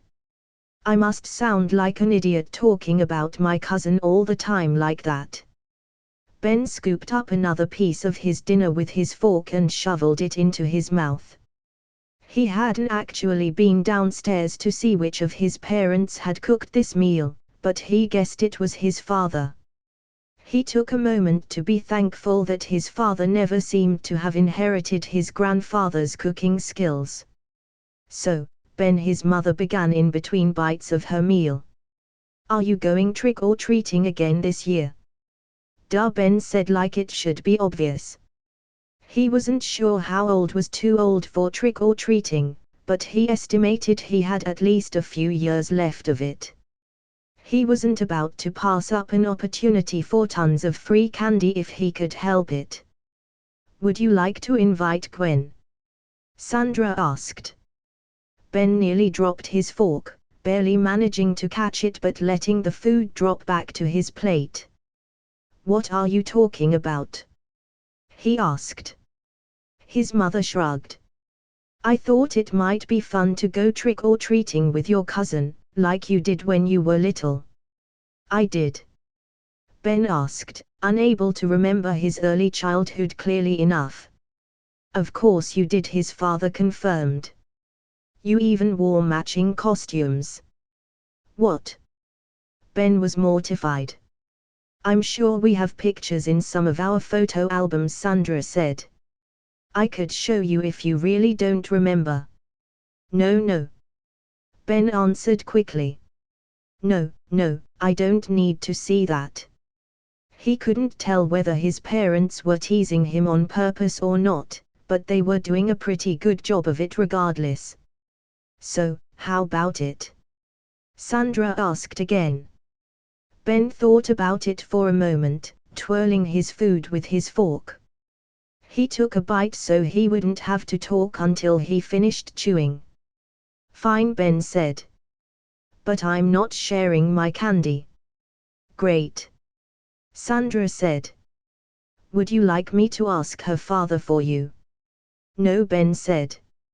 I'll text her after dinner, okay? Ben didn't want his parents handling this for him. That would make him feel childish. He was glad his parents were willing to drop the subject after he'd agreed to their suggestion, but now he had to worry about actually asking Gwen to go trick-or-treating with him. After dinner, Ben went straight to his room. He picked up his phone, intending to text Gwen, but he hesitated. Does Gwen even go trick-or-treating anymore? They hadn't talked about it last year, so Ben had no idea. He didn't have a problem with it yet, and neither did a lot of other kids his age, but Gwen was always trying to be the more mature one. He thought she might find it too childish already. He could already see how she might make fun of him for it. You still go trick-or-treating? What are you, 5? And who knows what she'll say about him dressing up in a costume. Maybe I shouldn't ask her after all. That's what he told himself. He put his phone down and began to walk away. But then he stopped in his tracks. Screw it.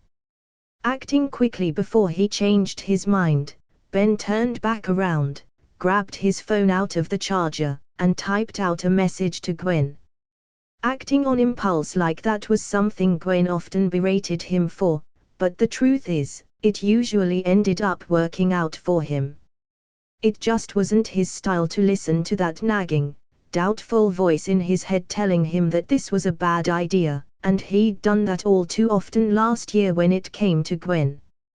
Hey dweeb, you going trick-or-treating this year? Ben sent the message to Gwen. He waited for a moment, watching the screen in hopes of an immediate reply. When he didn't get one, he put his phone in his pocket and left the room to go watch TV. Guess she's busy. No big deal. Ben sat down on the couch in his living room and put on something to watch. He knew he had homework to do, but he'd much rather save it until the last minute if he could. So Ben settled in to watch the show, telling himself he wouldn't think about his unanswered text message. However, less than 10 minutes later, he found himself taking his phone out of his pocket and checking his messages. Still no answer from Gwen. Oh, come on. Ben put his phone back in his pocket. He knew she probably just didn't have her phone on her or she didn't have an opportunity to respond yet, but that didn't stop Ben from thinking maybe she just thought it was a dumb question and didn't want to answer it. Well, fine, I don't care. It's not like. Ben's phone buzzed, and he immediately scrambled to pull it back out of his pocket. One new message from Gwen, his phone read. Ben clicked the message and unlocked his screen, nervously anticipating her response. Yep. You. Her message said simply. Ben was pleasantly surprised, and also extremely relieved. He quickly typed out a reply, wanting to catch her before she disappeared. Yep. Ben typed out and sent another message immediately afterwards. What are you going as? I haven't decided yet, Gwen replied. Me neither, Ben texted back. It took him a moment to decide what to say next, but once again, he decided to just go for it. They'd invited each other to hang out so many times in the past month, there was no way Gwen would find it weird anymore. However, as he got halfway through his sentence, his phone buzzed again. Wanna go together? Gwen's message said. Ben chuckled. Guess she had the same idea. Gwen inviting him instead made things a whole lot easier for him. He was expecting Gwen to already have plans to go trick-or-treating with friends from her school, but it looked like he'd lucked out and gotten there first. Deleting what he'd been typing, he instead texted back, "Sure. Great. We can figure out costumes when we meet up tomorrow," Gwen messaged. "Cool," Ben replied. He didn't even notice Gwen was already assuming they were going to hang out tomorrow. Since it was essentially a daily occurrence now, it seemed like a natural suggestion. Of course, Ben already had a few ideas about his Halloween costume.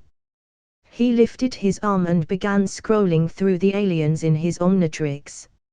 Now, who should I be? As Gwen walked to the park after school the next day, she was reminded of the conversation she'd had with Emily earlier, about how she always talked about her cousin. Now that she was planning to spend Halloween night with Ben, she figured that meant it would come up the next day at school when discussing the holiday with Emily. I guess she was right after all. It was still kind of embarrassing to think about, even though Emily hadn't seemed to be making fun of her for it. But despite that, Gwen was still happy about her current arrangement with Ben. As soon as she'd seen his text about Halloween last night, she'd gotten excited, hoping he was going to invite her trick-or-treating. She'd figured he was gonna get there eventually, but she just couldn't wait and ended up inviting him herself. Gwen stumbled a bit just before she turned the corner around the low stone wall around the park. She realized she'd been walking a little too energetically, practically skipping. "Who am I?" "Lucy." She was glad she usually got to their meeting place before Ben did. If he'd seen her like that, he definitely would have laughed. Finding a bench to sit on near the entrance Ben usually comes from, Gwen sat down and took her laptop out of her backpack. She had a few tabs open on her web browser that had examples of the costume ideas she was planning to show Ben. She'd chosen a few of them specifically because they could easily be paired with a costume that Ben could wear. She didn't expect Ben to want to do something like that, but she figured it couldn't hurt to hope. When Ben finally showed up, he walked towards her with a confident stroll. He had an infectious grin that made Gwen start to smile excitedly as well. Was he actually looking forward to this too? "Come over here," Gwen said once Ben got closer, gesturing for him to come sit next to her. "I've got a great idea," Ben said, taking a seat. "Me too," Gwen said. "Okay, hear me out. We could go in, like, lame discount versions of our superhero costumes. Like, I'd be Lucky Girl, but I'd wear some generic black cat mask from a party store instead of my real one. And you could go in, like, a big mascot costume version of one of your aliens. I've seen them online, they're supposed to be popular this year. So we'd be dressed as ourselves, and no one would even know." Gwen gave Ben a look like she was hoping for him to love her idea. Ben just smiled smugly. "That's a good idea, but I have a better one," he said. "What if, instead of pretending to be us, we actually be us?" Gwen looked skeptical. "You're not seriously hoping to use the Omnitrix to go trick-or-treating, are you?" "You bet I am." "Oh, geez. You didn't do that last year, did you?" Gwen asked. Ben scoffed. "Well, I thought about it, but I couldn't stop imagining you and Grandpa nagging me not to." "Well, good news, doofus, because you don't need to imagine it today," Gwen said. "But think about it," Ben insisted. "I go to every house as Four Arms, get some candy, then go back as Diamond Head and get even more candy. They'll just think it's a different kid in a different costume. And I can do that with as many of my aliens as I want. Gwen stared at him for a moment, then started cracking up. What's so funny? Ben asked. Ben, that makes no sense. You think they'll mistake it for a costume when you show up as the 4-inch-tall gray matter? Or the floating ghost freak? Or the literally on-fire heat blast? Gwen laughed like it was one of the stupidest ideas she'd ever heard from him. I didn't say it would work with all of them, Ben said, defending himself. I'd just use the ones that could pass for a guy in a costume. Yeah, but even those ones would make you look more like a grown man in a costume, not a kid. People might not even give you their candy, Gwen explained. Ben thought about it for a moment. But what about millimeter? No. But maybe I could. No. You're right, Ben groaned. As usual, Gwen smirked.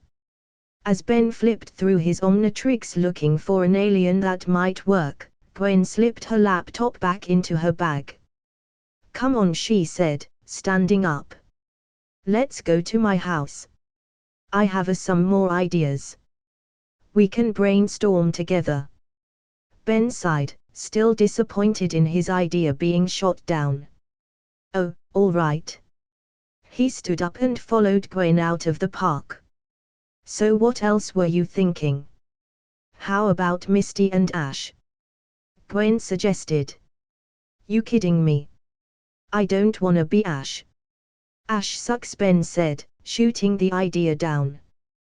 What? What do you mean he sucks? Gwen asked. He doesn't even know how the game works. He's just like, oh, I'm fighting a ground-type Onyx, better use my freaking electric-type Pikachu. Like, come on. He's an idiot. So he's perfect for you, then Gwen quipped. Ben chuckled. Yeah, well, Misty's an annoying know-it-all, so she's perfect for you, Ben countered. Gwen smirked and shook her head. All right, guess that one's a no. Your turn, she said, deciding her idea had been vetoed. Ben stroked his chin, thinking. Oh, I know. I could be Boba Fett. Boba Fett? Gwen asked. What brought that up? Ben shrugged. I heard they're making another Star Wars movie. Plus he's just so cool. How exactly is he cool? All he ever did was stand around and get killed by a blind guy. Yeah, but in a cool way. Gwen rolled her eyes. Well, then who can I be? Ben furrowed his brow. I dunno. Be whatever you want. You don't gotta do Star Wars with me. Yeah, I know, but... Gwen began. She sighed quietly. What? Ben asked, noticing she looked a little disappointed. Nothing. Well, I dunno. It was just an idea, I'll probably think of something better, Ben said. You have any more ideas? Gwen's face brightened. Yeah. I got a lot more, actually. They continued pitching Halloween costume ideas until they got to Gwen's house. Ben mostly came up with stuff off the top of his head that he thought would be cool, and they were mostly ideas about what he could go as. Many of Gwen's ideas she'd come up with the night before, and a lot of them could work for both of them as a pair of some sort. At Gwen's house, Ben dropped his backpack and kicked his shoes off in her foyer.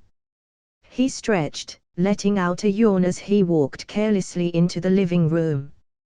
Phew, one day closer to the weekend. And one day closer to candy, he declared. Gwen followed suit, although she was much more careful when placing her backpack on the ground and slipping off her shoes. She grabbed her laptop out of her bag and followed Ben. Yep.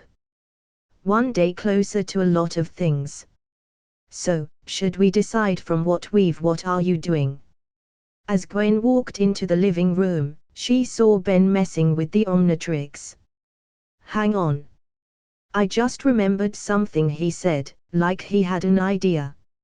I don't like where this is going, Gwen stated, placing her laptop on the coffee table and bracing herself for whatever Ben was about to do. Relax.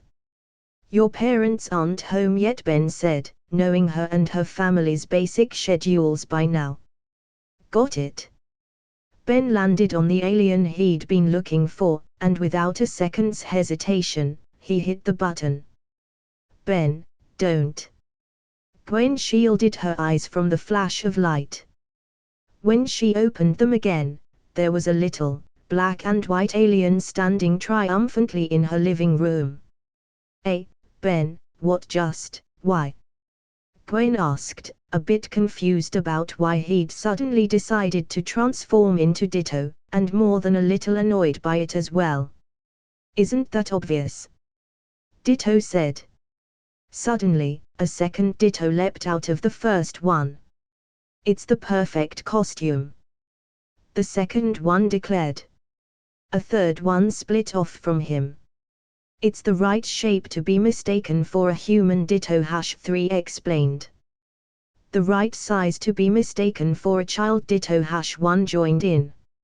And I can get candy from 3 houses at once, Ditto, 2 said. Good point, me. Thank me. I'm welcome. Ben, this is not a good idea, Gwen said. You're right, Ditto said. 3's not nearly enough. Each Ditto divided himself once again, splitting up and jumping around the room playfully. Ben. That's too many, Gwen complained. No, that's 6 many. Learn to count, young lady, one of the Dittos said from behind her as she scrambled to stop another one from jumping on the couch. Gwen groaned exasperatedly. Ben always got into a mood like this whenever he turned into Ditto. Something about that alien just made him a little too playful. Ben, I'm not going trick-or-treating with you like this.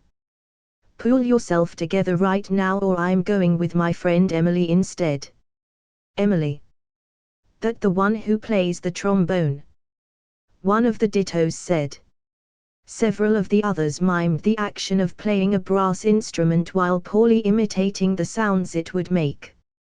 What? No, she's a pianist. A what? The Dittos froze, turning to grin at her.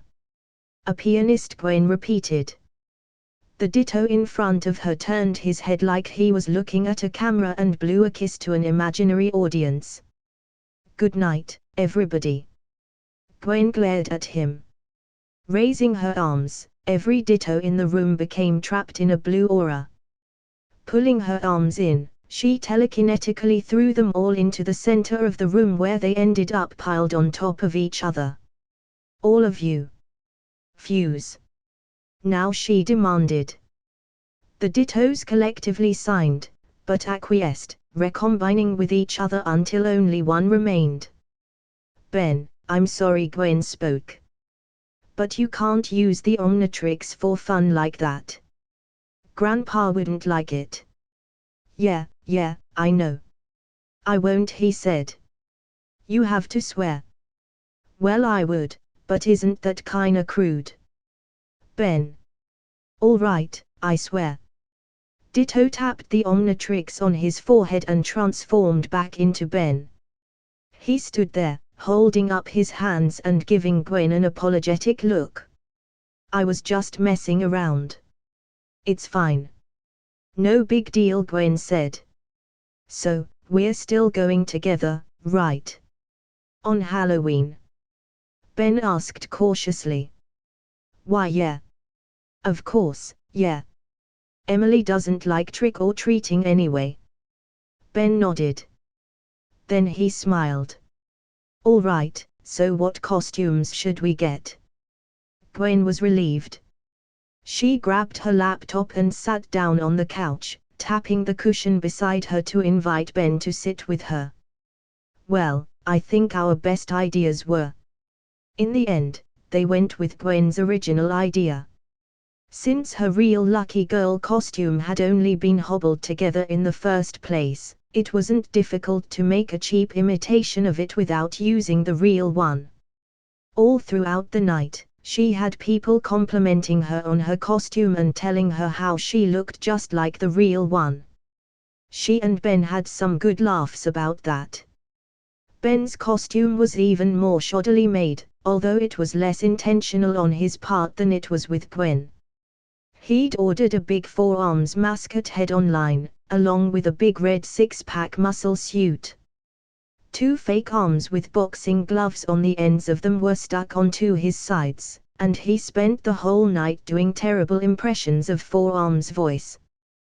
They'd decided to go trick-or-treating in Gwen's neighborhood, since she lived on the richer side of town where some houses gave out full-sized candy bars that Ben didn't want to miss out on.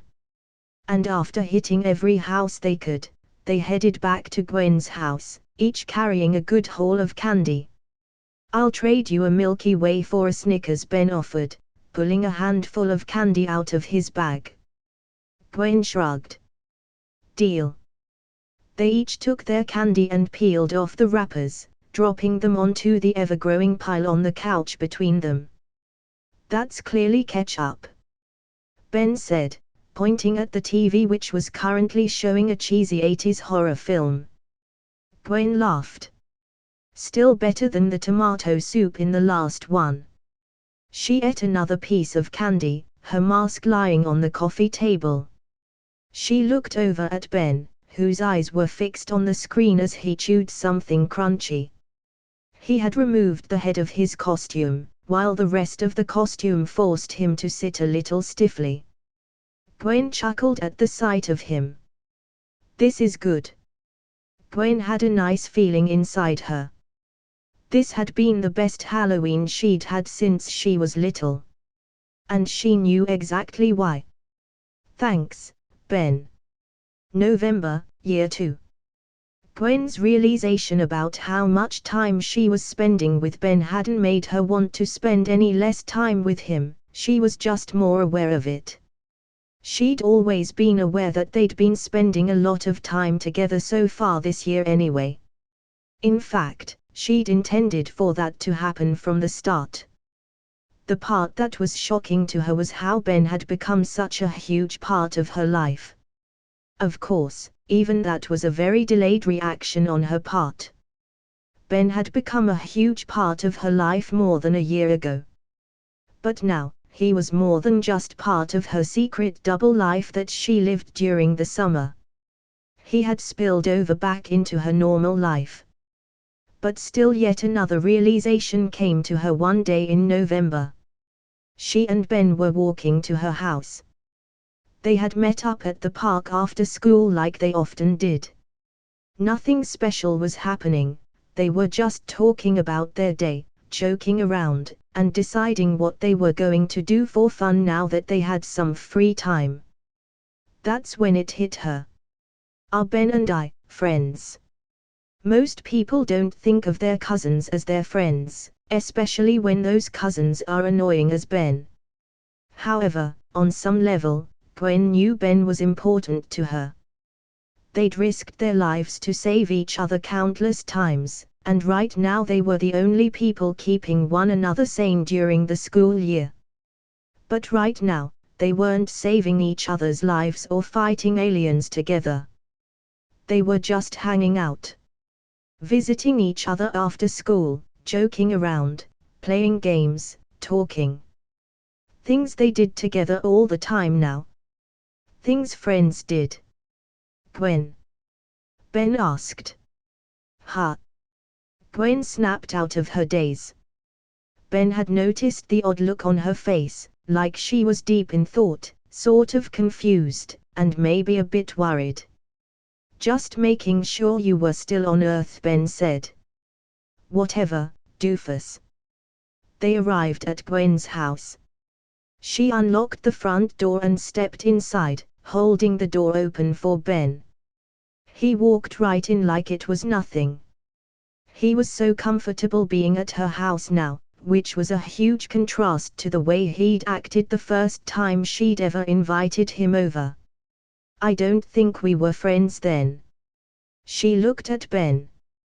But we are now, aren't we?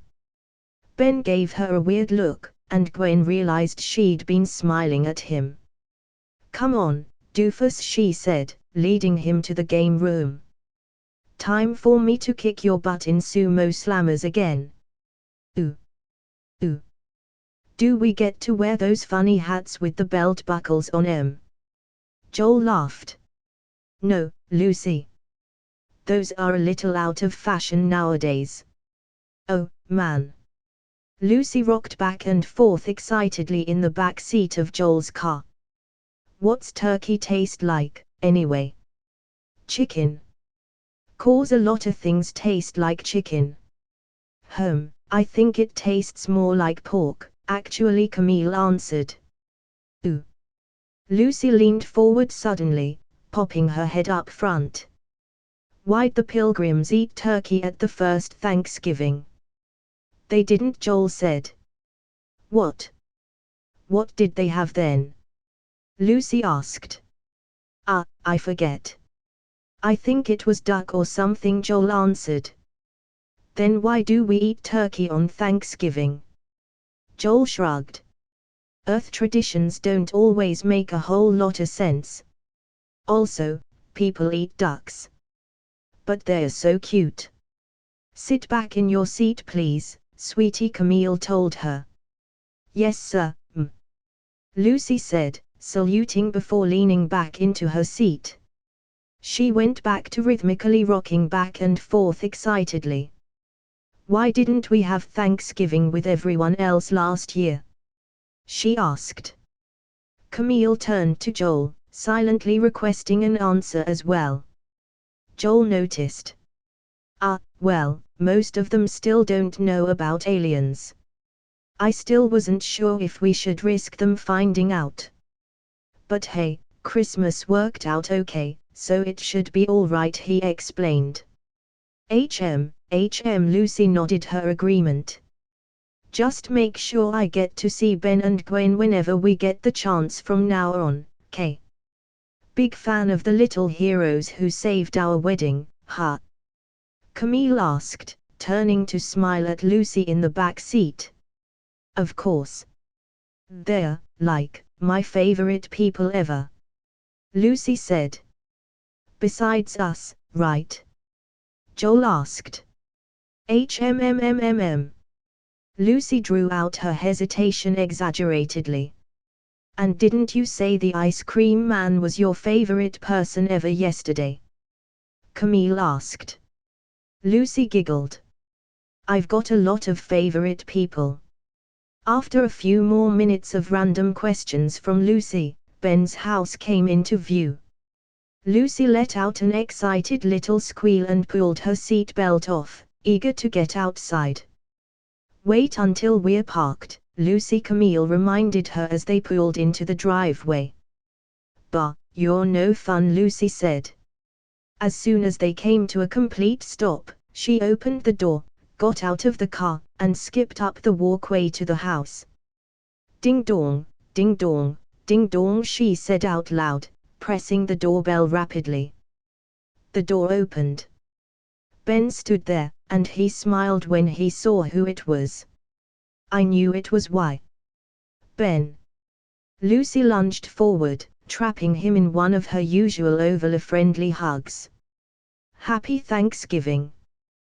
Yeah, Happy Thanksgiving, Ben said, breaking free of Lucy's hold after enduring it for a few moments. He glanced over her shoulder and saw Joel and Camille coming inside with amused expressions on their faces. Hey, Joel. And hi, Camille. Hey, good to see ya, little dweeb, Joel said, ruffling Ben's hair as he walked past them. Lucy giggled, shoving her hand into Ben's hair to copy Joel. Hey, quit it. Ben playfully shoved her away. It's good to see you again, little hero, Camille said, leaning down a little to greet Ben with a hug. She was certainly more gentle about it than Lucy was. Ben seemed to like being called a hero. He smiled as he watched her walk away to follow Joel. "What you looking at, Mum?" Lucy slid into Ben's field of view, inches from his face. "Gah!" Ben flinched, taking a step back. "What?"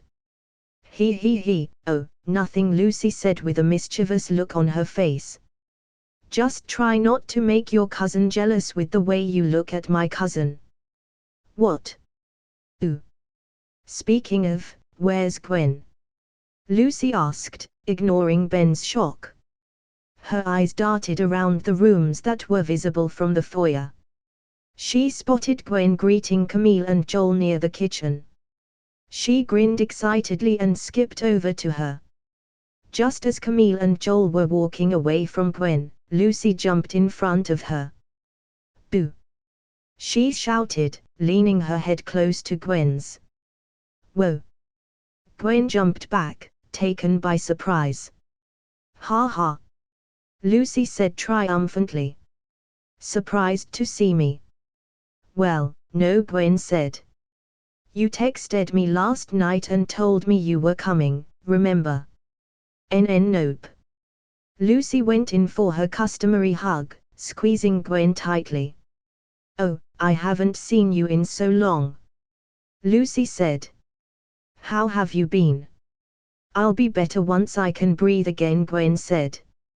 Lucy giggled. "Sorry." She loosened her grip enough for Gwen to comfortably hug her back. "It's nice to see you, Lucy," Gwen said as she took a step back.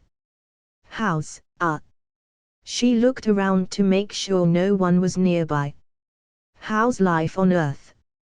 she whispered. Lucy smiled brightly. "It's amazing. There's still so much I gotta see and do, but I'd choose your planet over mine any day." "Pshaw." Gwen shushed her. Over Lucy's shoulder, she saw Ben approaching. "Hey. You were right, it's Lucy," she said happily. Lucy turned around.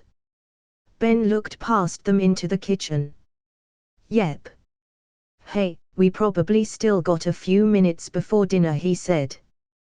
"Wanna finish our game?" Gwen smiled and nodded eagerly. Then she turned to Lucy. "Come with us," she said, signaling with her hand to follow them. Lucy followed them into the other room. From the way they were acting, it seems like she had arrived when they were in the middle of something really fun. And judging from that small interaction between them, they seemed to be getting along pretty well today. She was relieved to see that, especially after what happened when she saw them at Christmas last year. "I knew they couldn't stay mad forever." In that room, a paused video game was on the TV. "This'll only take a second," Ben explained. "You can join in next game." Ben and Gwen picked up their controllers and walked over to the couch. As they did, they almost bumped into each other as they were both going to sit near the middle. They glanced at each other for a second, then sat on opposite ends. Lucy grinned mischievously. "Oh no you don't." She grabbed an extra controller and stood next to Ben. "Hey, move over," she said, tapping him on the leg.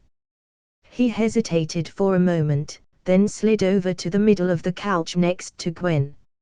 Lucy sat down next to him. There was plenty of space, but she chose to sit so her leg brushed up against Ben's. He flinched, then moved over again until he was nearly that close to Gwen. "Oh, I don't bite," Lucy joked. Ben looked unsure of what to say.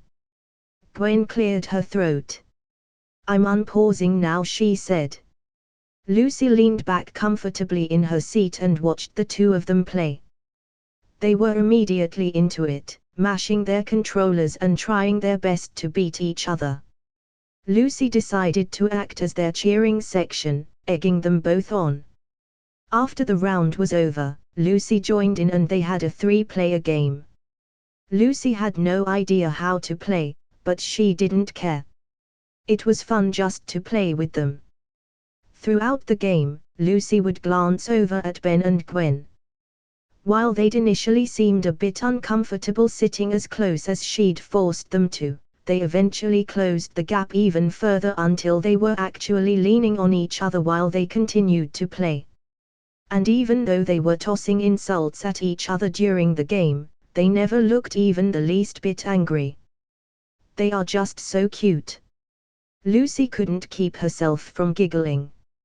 And it only became more amusing when Ben's mother leaned into the room to let them know it was time for dinner. Ben and Gwen practically jumped off of the couch and away from each other, as if they desperately wanted to prevent her from seeing them that close to each other. Lucy got up too and put a hand on both their backs. "Don't worry, I won't tell," she said. "Tell what?" Ben and Gwen asked in unison. Lucy giggled and skipped out of the room. Thanksgiving dinner was exactly the feast Lucy was hoping it would be. She got to try all sorts of foods she'd never eaten before. Since she, Ben, and Gwen were the only kids there, they all sat together at the end of the long table and mostly had their own little discussion while the adults talked amongst themselves. "This place looks a lot different from the last time I was here," Lucy said, glancing around the room. There were no Christmas decorations and the furniture had been rearranged, so it was quite different to her. "When's the last time you were here, Gwen?" Lucy asked. She was curious to hear how often she and Ben saw each other nowadays. "Oh, I was just here yesterday," she said. "Really? What, you guys have a pre-Thanksgiving dinner too?" Lucy asked. Ben laughed. "No, we were just hanging out." Lucy gave them a smug grin. "Really, now? You two, just hanging out?" Ben shrank into his seat a bit, realizing Lucy could tell things were a bit different between them now. "Why, yeah. We do. Sometimes." Lucy was excited to hear about this. Just under a year ago, it seemed like these two were practically avoiding each other despite living in the same town. Now they were hanging out. Lucy glanced over at Gwen. She was averting her eyes to her food, but she was failing to suppress a smile. Lucy could tell she was pleased with this development as well. She smiled to herself. They're on their way. Lucy spent the rest of the night chatting with Ben and Gwen. It was tough to avoid asking them about more Earth stuff like she wanted to, but talking with them as normally as she could was fun enough on its own. The most fun part of the evening for her was watching the way Ben and Gwen interacted with each other now. Compared to the wedding and compared to Christmas, they seemed much friendlier with one another, and Lucy enjoyed every second of it. When the night came to an end and Lucy parted ways with them once again, she was excited to see what they'd be like the next time she saw them. December, year 2. Early December. "Ben, honey?" Sandra asked, getting her son's attention. "Yeah, Mom." Ben looked up from his book. "Are you studying?" Sandra seemed a little surprised. "Well, I guess Gwen's been a good influence on you lately, huh?" She chuckled. Ben sighed, suddenly very irritated. "What do you want, Mom?" "Hey, be nice," Sandra lightly scolded him. "Anyway, your birthday's coming up. Have you thought about how you might want to celebrate it this year?" Ben and Gwen were turning 12 in about a week. Ben knew how he wanted to celebrate it, but he was already put off from discussing Gwen with his mother. He shrugged, trying to seem indifferent. "Can't we just do what we did last year?" "Oh, you wanna celebrate with your little friend Gwen, huh?" "Mom." Ben's mother smiled teasingly and gave him a look like she wanted to say something more about that. Sure, sweetie. I'll call your grandpa and Uncle Frank to set it up. You almost done with your homework? Yes, Mom. Ben rolled his eyes. His mother excused herself and left the room. My birthday. Ben pushed his book across his desk and stared at the wall. Our birthday. He thought back to last year. He and Gwen had fought the whole time, but that was also the day they played sumo slammers together for the first time outside of summer. It hadn't been all bad. He also remembered how their grandfather had wanted them to give each other presents as well. He did that pretty much every year, and they'd never reacted very well to it before. They'd never enjoyed sharing a birthday before, after all. But this year, things between him and Gwen had been noticeably different. Maybe they could stand to share their birthday now. And maybe I should get her a present. Ben racked his brain trying to think of something Gwen would like. He knew she liked books, karate, magic, shopping, and their summer trips. And video games, now that she could beat him at some of them. She liked just about anything she could beat him at, really. Maybe I could get her a pinata shaped like me. Ben figured getting her a book would be good, but she already had a pretty extensive collection, and he had no idea which books she'd want that she didn't already have. He considered asking her, but decided he'd rather it be a surprise. And he'd be way too embarrassed. Ben looked around his room for any inspiration. Something sitting on his shelf caught his eye. He had an idea. The 10th of December. Gwen sat in the back seat on the drive over to Ben's house. She was pretty excited. My first birthday with a friend. Gwen had been something of a loner her whole life. Most of her hobbies were things that were done solo, like reading, and her commitment to her schoolwork, which Ben described as being a nerd, had made it somewhat difficult to make friends at school. She had some friendly acquaintances, like Emily, but it wasn't until she started regularly hanging out with Ben that she really thought of anyone as a true friend. And even though she'd spent most of her birthdays with Ben, this one was different. This time, we're friends.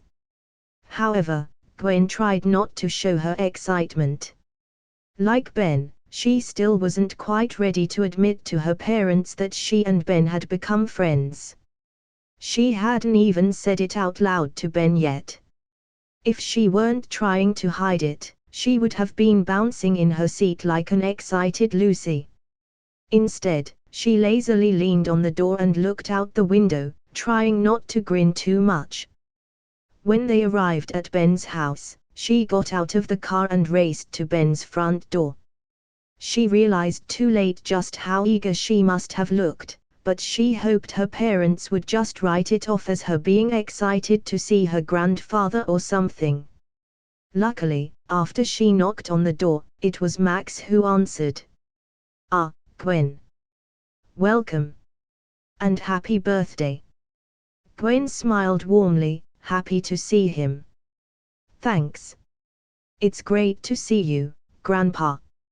She gave him a hug before he led her and her parents inside. Ben's parents greeted them next. Hey, there's the birthday girl. Carl stepped up and ruffled Gwen's hair. You're nearly a teenager now. I can hardly believe it. Sandra came over and hugged her.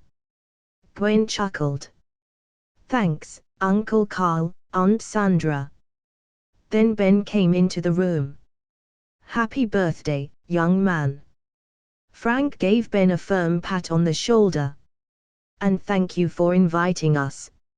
I'm glad we could be here today. Ah, thanks, Ben said, taking a step back and rubbing his shoulder. Congratulations, Ben. Natalie handed him a small wrapped gift. Please put this with your other gifts. You can open it later. Ben accepted the gift with a nervous nod. Gwen chuckled to herself. Ben had always been a little afraid of her mother.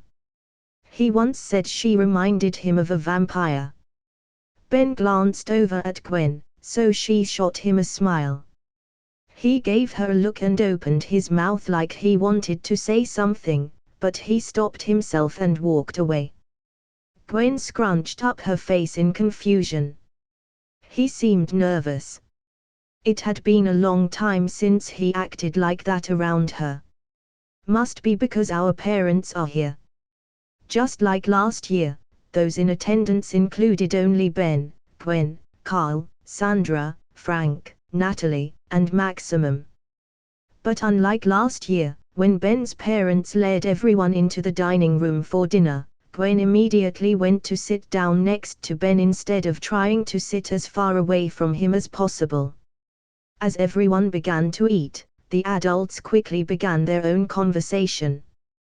Ben and Gwen didn't mind though, and started to chat about school. I finished studying yesterday, so I should be good for the test, Ben said. You should still review everything again before the test, though, Gwen told him. Ben groaned. Why? I already know it. My way works, remember. You only did good on your last test because of me. Ben chuckled. Maybe. But half the test wasn't even stuff they told us to study for, so who knows how much studying helps for that class. I hate when teachers do that, Gwen said in agreement. Both of them noticed the adults weren't talking as much at the moment. They looked around the table, and saw most of them were looking at them. What? Ben asked a little forcefully, feeling self-conscious. Nothing, his father said. We're just happy to see you two finally acting like friends. Shut up, Ben said, scowling. Ben. There's no need for that, his grandfather scolded him. Gwen hung her head. She was as embarrassed as he was to have it pointed out like that, but it was kind of insulting for Ben to act like it was such a bad thing. Think before you speak for once, doofus. After dinner, Ben's mother asked if they wanted to have the cake or open their presents first. This was normally something Ben and Gwen fought about on their birthday. The cake looks delicious. Let's have that, Gwen said. Pfft, come on. The presents are what we're really here for, Ben argued. Gwen looked at him pleadingly. Please?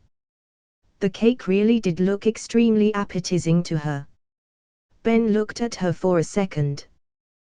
Fine. Well. I can't believe that worked.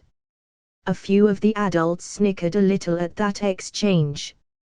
What's so funny? Ben asked defensively.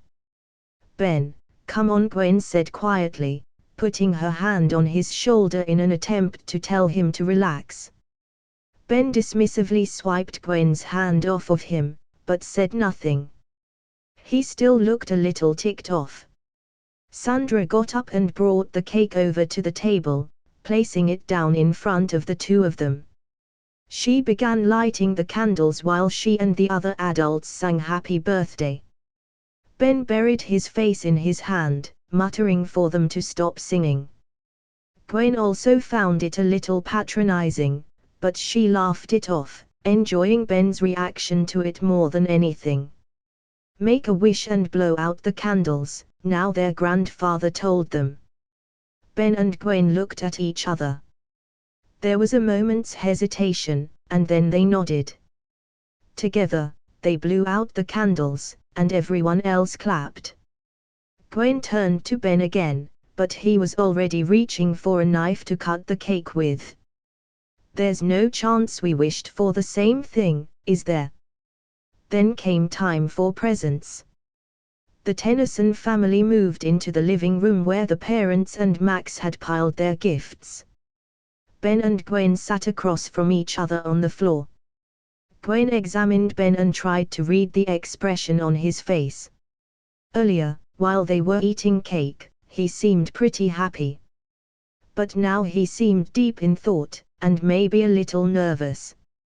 He kept looking at everyone else, but he wouldn't look at her. What's up with him? The two of them started grabbing presents with their names on them and tearing into the wrapping paper.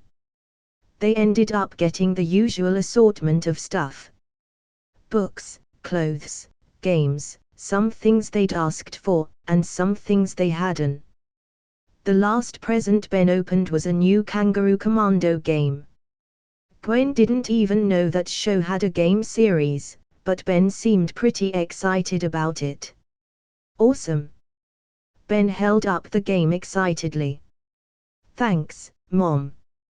Then he turned to Gwen. Wanna go try it out? Ben's love of video games always seemed to snap him out of his weird moods. He couldn't seem to look at Gwen a second ago, and now suddenly he was fine again. Gwen had no idea what to make of that. Somewhat hesitantly, she agreed. Okay, she said. Ben stood up, and so did she. Hold on a moment, Max said. Oh, right. Gwen turned to the adults with a smile on her face. Thanks for all the birthday gifts, everyone. She said politely. Yeah, thanks, Ben said. You're welcome, kids. Just one more thing, though, Max continued. Do either of you have presents for each other? Just like last year. Gwen was expecting this, but she didn't say anything. In fact, she actually felt kind of guilty. Sure, she'd never given Ben a gift on their birthday before, but now she was thinking maybe she should have this time. Ben had a strange look on his face. He seemed nervous again, and his mouth was hanging open a little like he was about to say something to her. Then he looked around the room. Their parents were staring at them with happy and expectant looks on their faces. Ben suddenly looked annoyed and turned to Maximum. No, of course not. Ben said, becoming very defensive out of nowhere. What kinda geek thing would I even get her? A math textbook. All right, Ben. There's no need for that attitude, Max said, more sternly than before. Ben grunted. Come on, let's go. He signaled for Gwen to follow him out of the room, wanting to head for the room where he had his game console set up. Gwen gave an apologetic look to their parents and to Max, then quickly followed Ben. She was surprised and a little offended by his behavior. Ben's outburst had been a little much. Where did that come from? What's your problem? Gwen asked once they were in the privacy of Ben's game room. What do you mean? Ben asked. I mean, what was that? She gestured back to where they'd just come from. You were already acting kind of strange, but that came out of nowhere. You could have just said no, I didn't get Gwen a present. You didn't have to go and be a jerk to Grandpa about it. Ben looked a little remorseful for a moment, but then he matched Gwen's fierce expression. Well, what do you care? Did you get me anything? He asked. Well, no, but Gwen started to respond, but Ben cut her off. Exactly. See? We don't get each other presents. We're cousins, not friends. Ben knelt down in front of his game console, pulling the plastic covering off of his new game case. Then he took the disc out and put it in, turning on the console and the TV. Grabbing some controllers, he stood back up. Here, you want the... Ben stopped in his tracks when he saw Gwen. She was glaring at him with the most shocked, angry expression he'd seen on her in a very long time. Whoa, what's wrong with you? He asked, immediately realizing that wasn't the best way to ask that. Gwen could barely talk. A tear or two slid from the corners of her eyes. You are the most unbelievable, inconsiderate, self-centered little. She cut herself off before she got to the cursing. Hey! I'm not the one getting mad about something so stupid. We both got lots of presents. What difference does one more make? Ben tried to defend himself. I don't care about the. Gwen put her hands to her face and breathed deeply. Without another word to Ben, she turned and left the room. Of freaking course. Only Ben could be that offhandedly inconsiderate. Just when everything was going great, he has to ruin our birthday by saying something like that.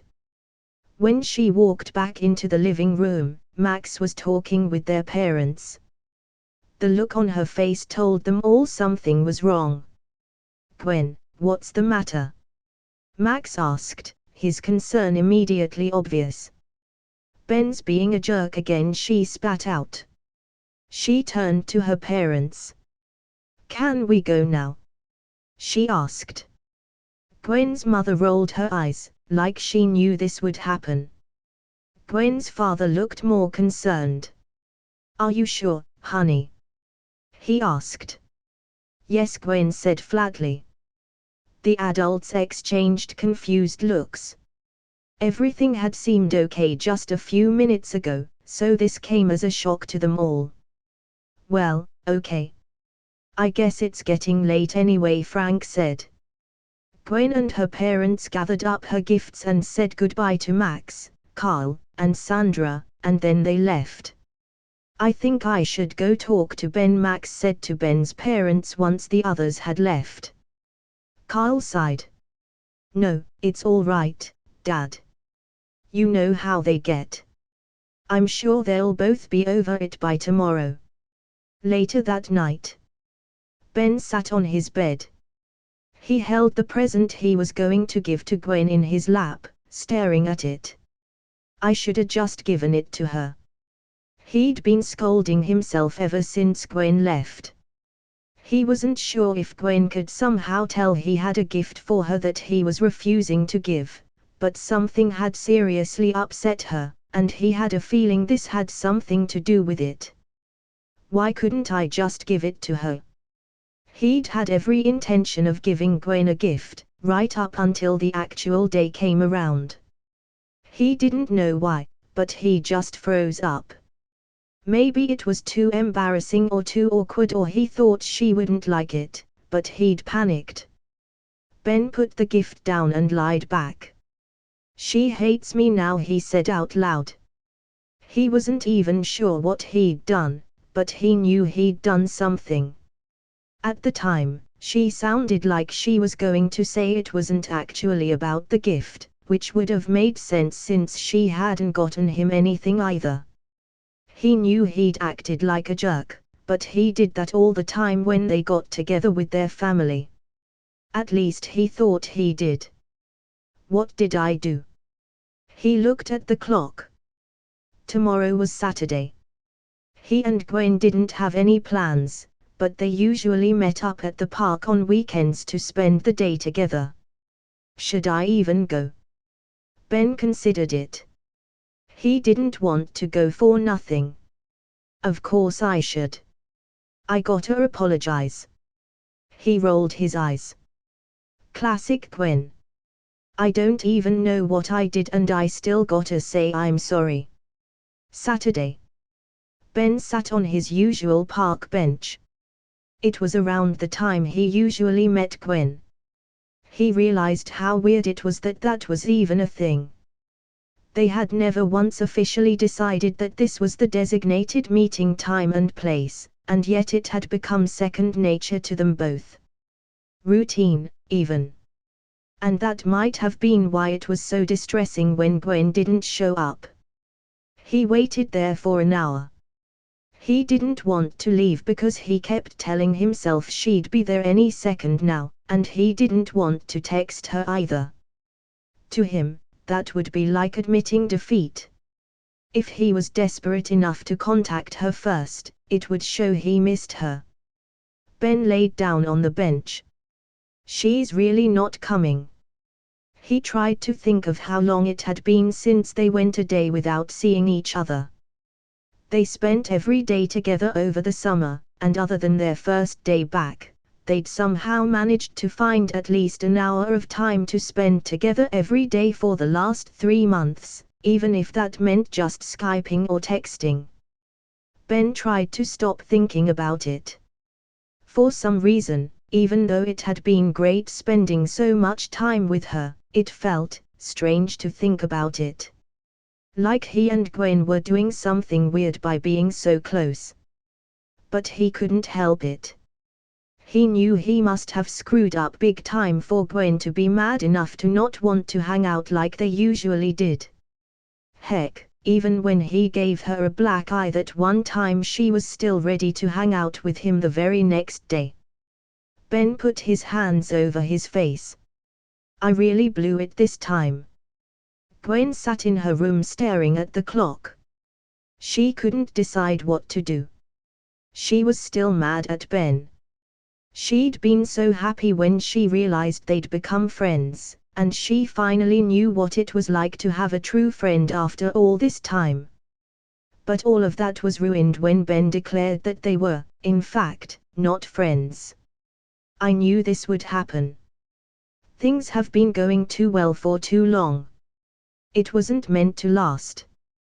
Part of her knew the best solution was to confront him about it.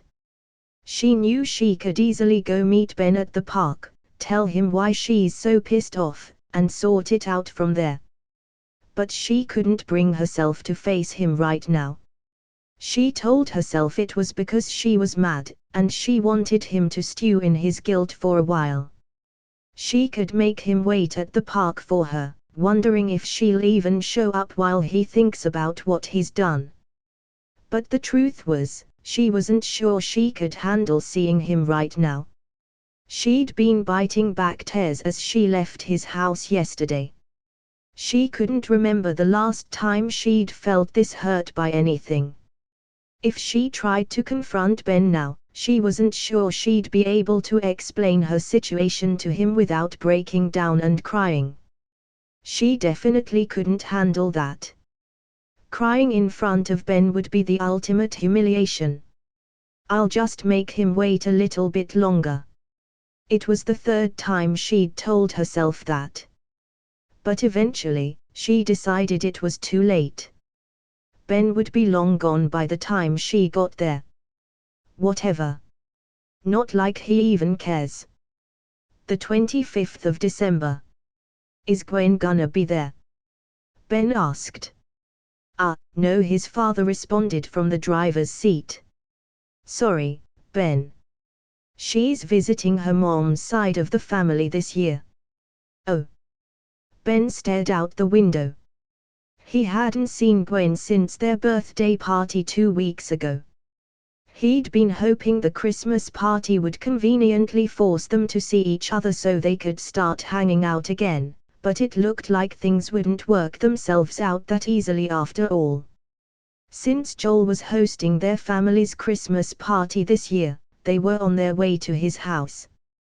Without Gwen, the only other person at the party who was Ben's age would be Lucy. Ben smiled. Well, guess it might be all right. Lucy always made things interesting, and her friendly nature would probably help cheer him up a bit. Ben hadn't had many opportunities to hang out with Lucy alone yet either, so maybe Gwen's absence won't turn out too bad for him. Joel and his family didn't live in Bellwood, so it was a much longer drive to get to his house than Ben would have liked. But after a couple of hours, they pulled into Joel's neighborhood and parked in the street outside his house. Ben helped his parents carry some gifts to the front door and rang the doorbell. He was expecting Lucy to be the one to greet them in her usual exuberant fashion, but it was Camille who opened the door. Hello, everyone, she greeted them warmly. Hi.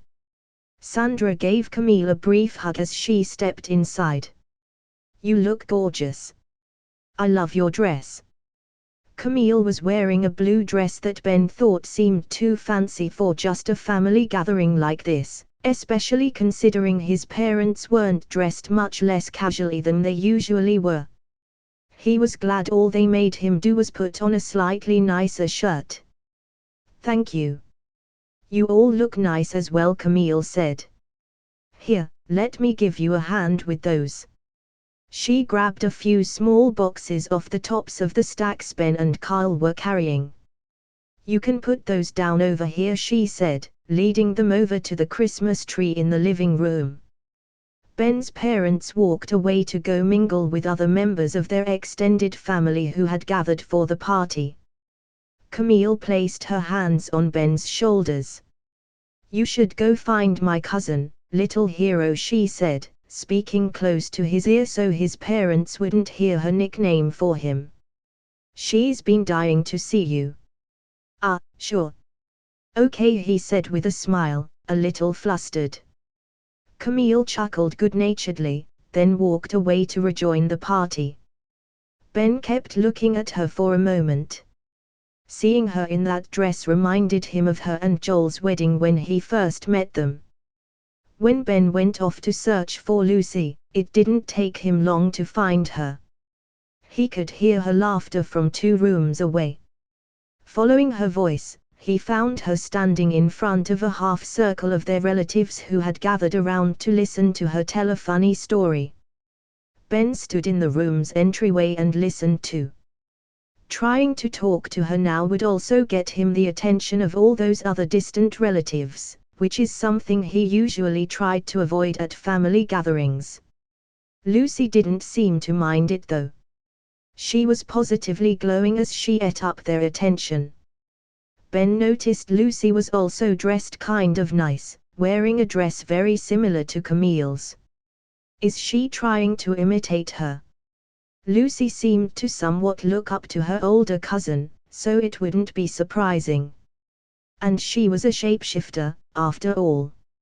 As Ben looked at Lucy, the image of Gwen trying on that dress at the mall that one time popped into his mind. He frowned and shook his head. Why am I thinking of her now? Lucy finished telling her story, and the whole room erupted with laughter. Ben was still kind of spaced out, so he missed what she said, but he laughed lightly anyway. His laughter must have still been noticeable though, because Lucy immediately turned toward him. She gasped in excitement when she saw him. Ben! Here it comes! Ben shifted his feet to strengthen his stance just in time for Lucy's tackle hug. Woohoo! You're here! You're here! Yep, I'm here. The one and only. It's so good to see you. It's been too long. But it's only been a month this time. Which is too long, you dummy. Ben laughed. Yeah, would be cool if you lived in Bellwood. Then we wouldn't have to drive this far to see you. And we don't have many girls as cool as you in my town.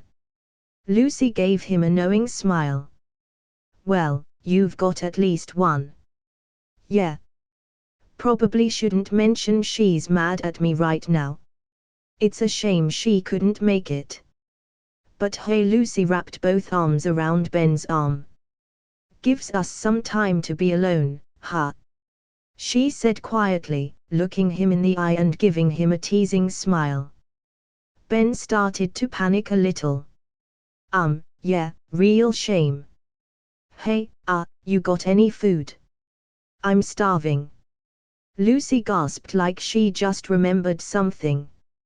Ooh. Yeah, come on, come on.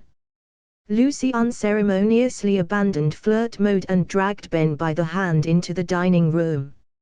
A huge buffet table was laid out. Okay, so we've got, like, food here and then there's dessert food in the kitchen. There's a bunch of different drinks in there too, but we're only allowed to have the soda. Oh. I made these. Try one. Lucy shoved a plate into Ben's hands and put a homemade bread roll on it. And there's plenty of ham left over there. Apparently it's from the same animal as bacon, even though it tastes nothing like it. Ben chuckled. It was easy to forget Lucy was an alien sometimes, so he always found it amusing when ordinary things seemed fascinating to her. So you're a chef now, huh? Ben asked as he began loading up his plate. Lucy giggled. Camille and Joel were teaching me a bit. Baking that bread was so fun. The dough felt like a len open. Lucy grabbed a plate and starting assembling another helping for herself. It sounded like she'd already eaten before he arrived, but Ben guessed she could eat more food than a normal human. You gotten to use the watch much recently? She asked as she and Ben went into the other room to sit down and eat. Ben glanced around to make sure no one was listening to them. Talking about the Omnitrix was always a little risky. Nah, I wish, he said, shaking his head. I mean, I still use it for little things here and there. XLR8 is useful when I need to get across town real quick. And I use Ditto to get my chores done easier. But since summer break ended, I haven't been able to use it for its real purpose. Fostering peace among worlds. Beating up bad guys. Lucy laughed. Yeah, I guess that's more your style. Yep. Ben said proudly. What would you use it for? Lucy thought about it while she chewed her food. Travel the universe and make out with every kind of alien. Ben nearly choked on his food. Ha, well. But then again, Lucy said, rubbing her chin like she was deep in thought. I can already look like them all. So I guess the only thing stopping me from doing that right now is I don't have a spaceship. Where can I get one around here? NASA. Or I could just borrow Camille's. She said she'd teach me how to fly it someday anyway. Camille has a spaceship? Ben asked in a surprised whisper, trying to keep his voice down. Well duh, how do you think we got here? Ben looked around the room again. We probably shouldn't talk about this here, he said, spotting several of his relatives milling around. Most of them don't know about that stuff yet. Okay, Lucy said. Then she smiled at him. Wanna come up to my room, then? Ben looked at her skeptically. She's up to something, isn't she? But then again, he would much rather talk about aliens and the Omnitrix than sit around and wait for obscure relatives to come and make small talk with him. Maybe having some privacy wasn't a bad idea. He shrugged. Sure, all right. Lucy giggled and took Ben by the hand. She led him through her house and up the stairs. When Ben set foot in Lucy's room, it was simultaneously the girliest and the nerdiest place he'd ever seen. There was pink everywhere. Stuffed animals of varying sizes and shapes were strewn about the bed and the floor. There were clothes left out all over the place too, which Ben thought a shapeshifter wouldn't need. Her desk was covered with glittery art supplies. Superhero and anime posters covered the walls. One bookshelf was filled with books, while another was simply a display of figurines and toys. Wow, Ben said in astonishment. He, pretty neat, huh? Lucy closed the door behind her as she followed Ben into her room. It's almost as messy as my room. That's impressive. Ben walked over to the wall to check out the posters. Oh, this one's sweet. Oh Ben Tilda, Lucy said in a sing-song voice. Look where I am, Tilda. Ha. Ben turned around. Lucy was still standing in front of the door, smiling expectantly with her hands behind her back and rocking back and forth on the balls of her feet. What?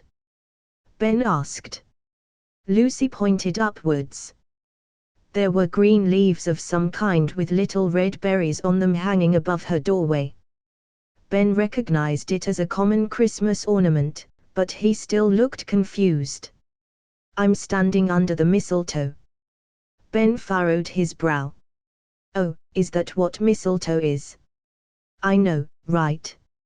It doesn't look anything like a missile or a toe." "But..." Lucy snapped her fingers like she just remembered what she was doing. "You know what you're supposed to do when someone stands under the mistletoe, right it?" It took Ben a moment, but he got what she was saying. "Wait, you mean she wants me to kiss her?" Lucy just nodded, smiling suggestively and beginning to advance on him. Ben took a step back. "Lucy, come on. We're, related." "Sort of." "So?" Lucy got closer and closer. "We've already danced together, haven't we?" "That was at a wedding," Ben argued, backed up against the wall now. "I know. Wasn't it romantic?" Lucy took Ben's hands and placed them on her waist. She slipped her hands onto his shoulders, and before he knew what was happening, they were slow dancing again. "Just think of it as a Christmas present." She locked eyes with him, her face inches from his. All he had to do was close the gap. But he didn't. They swayed back and forth for a few moments, but once it became clear that Ben wasn't budging, Lucy broke out in uncontrollable giggling. "What? What's so funny?" Ben asked. Lucy let go of Ben and leapt back. "Oh, you're good. I knew I wouldn't get you so easily." Ben breathed a sigh of relief, leaning back against the wall again. "Were you just messing with me?" Lucy laughed. "Who knows?" She hopped back in front of him, leaning in close. "So, why didn't you do it? You got a girlfriend already." "What? No. But you got someone on your mind already, right?" "No.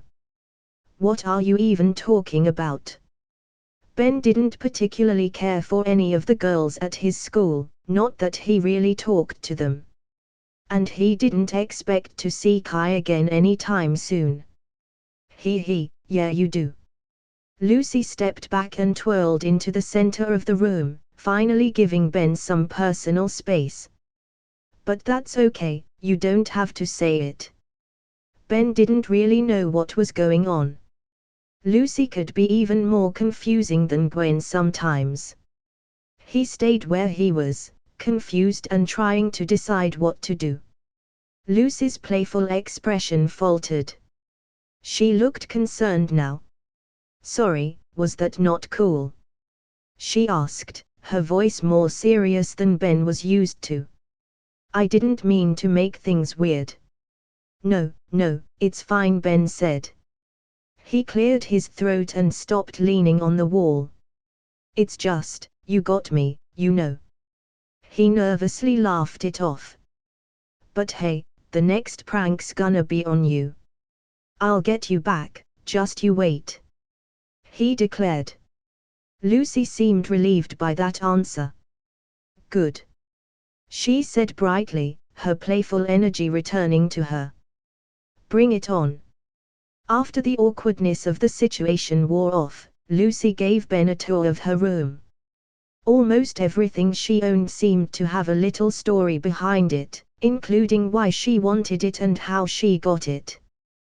They talked a bit more about the Omnitrix and other alien things they had to keep secret from most of the family. Once they got caught up on all that, Lucy led Ben back downstairs for some dessert. Ben ended up having to talk with a bunch of other family members downstairs as well, but he spent pretty much the whole night with Lucy. It was a lot of fun, and they both got to open some Christmas presents too. But every now and then, he felt like something was missing. "I wish Gwen was here." January, Year 2. Gwen didn't see Ben again until after New Year's. They could have met up earlier than that, but they were both too proud to contact each other. However, despite this, they would both still go to their regular meeting spot at the park now and then, hoping the other would be there.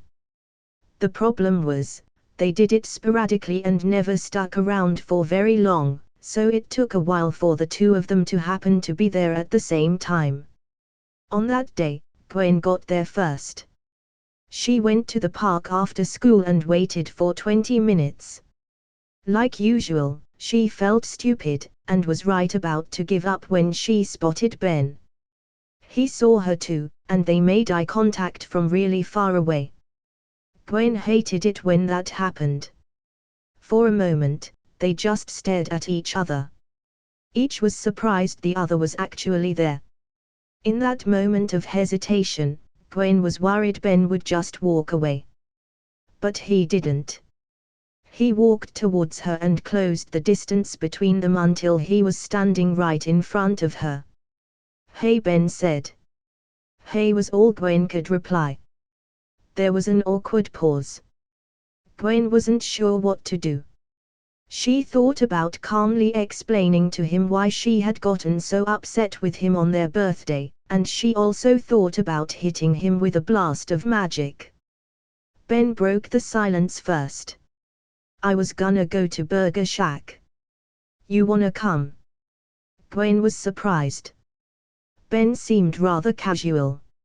She'd been expecting him to be angry and demand an explanation for why she'd gotten upset, or for him to be apologetic. After all, they both hated being apart like they had been ever since their birthday. He should care about that. Shouldn't he? Gwen looked around. There wasn't anybody standing too close to them, but they were not alone in the park. She wanted to talk about this with Ben, but they didn't have enough privacy out here. Maybe that's why he isn't saying anything. She decided to hope that was all it was. "Ah, sure. Okay," Gwen nodded, agreeing to Ben's invitation.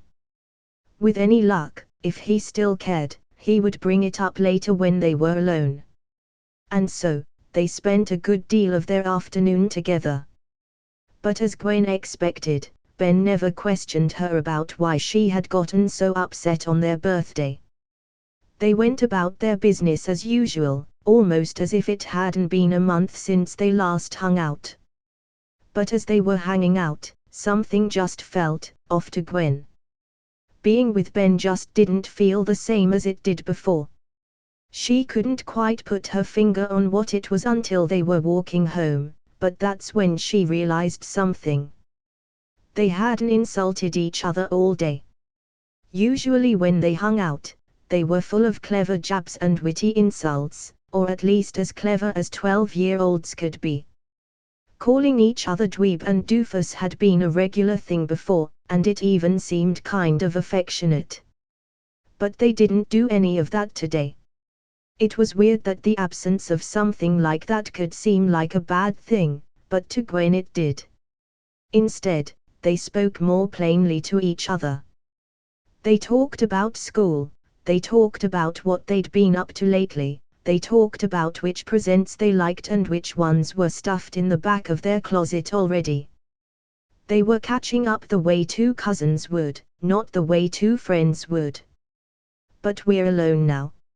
If he cares about this anywhere near as much as I do, he'll say something."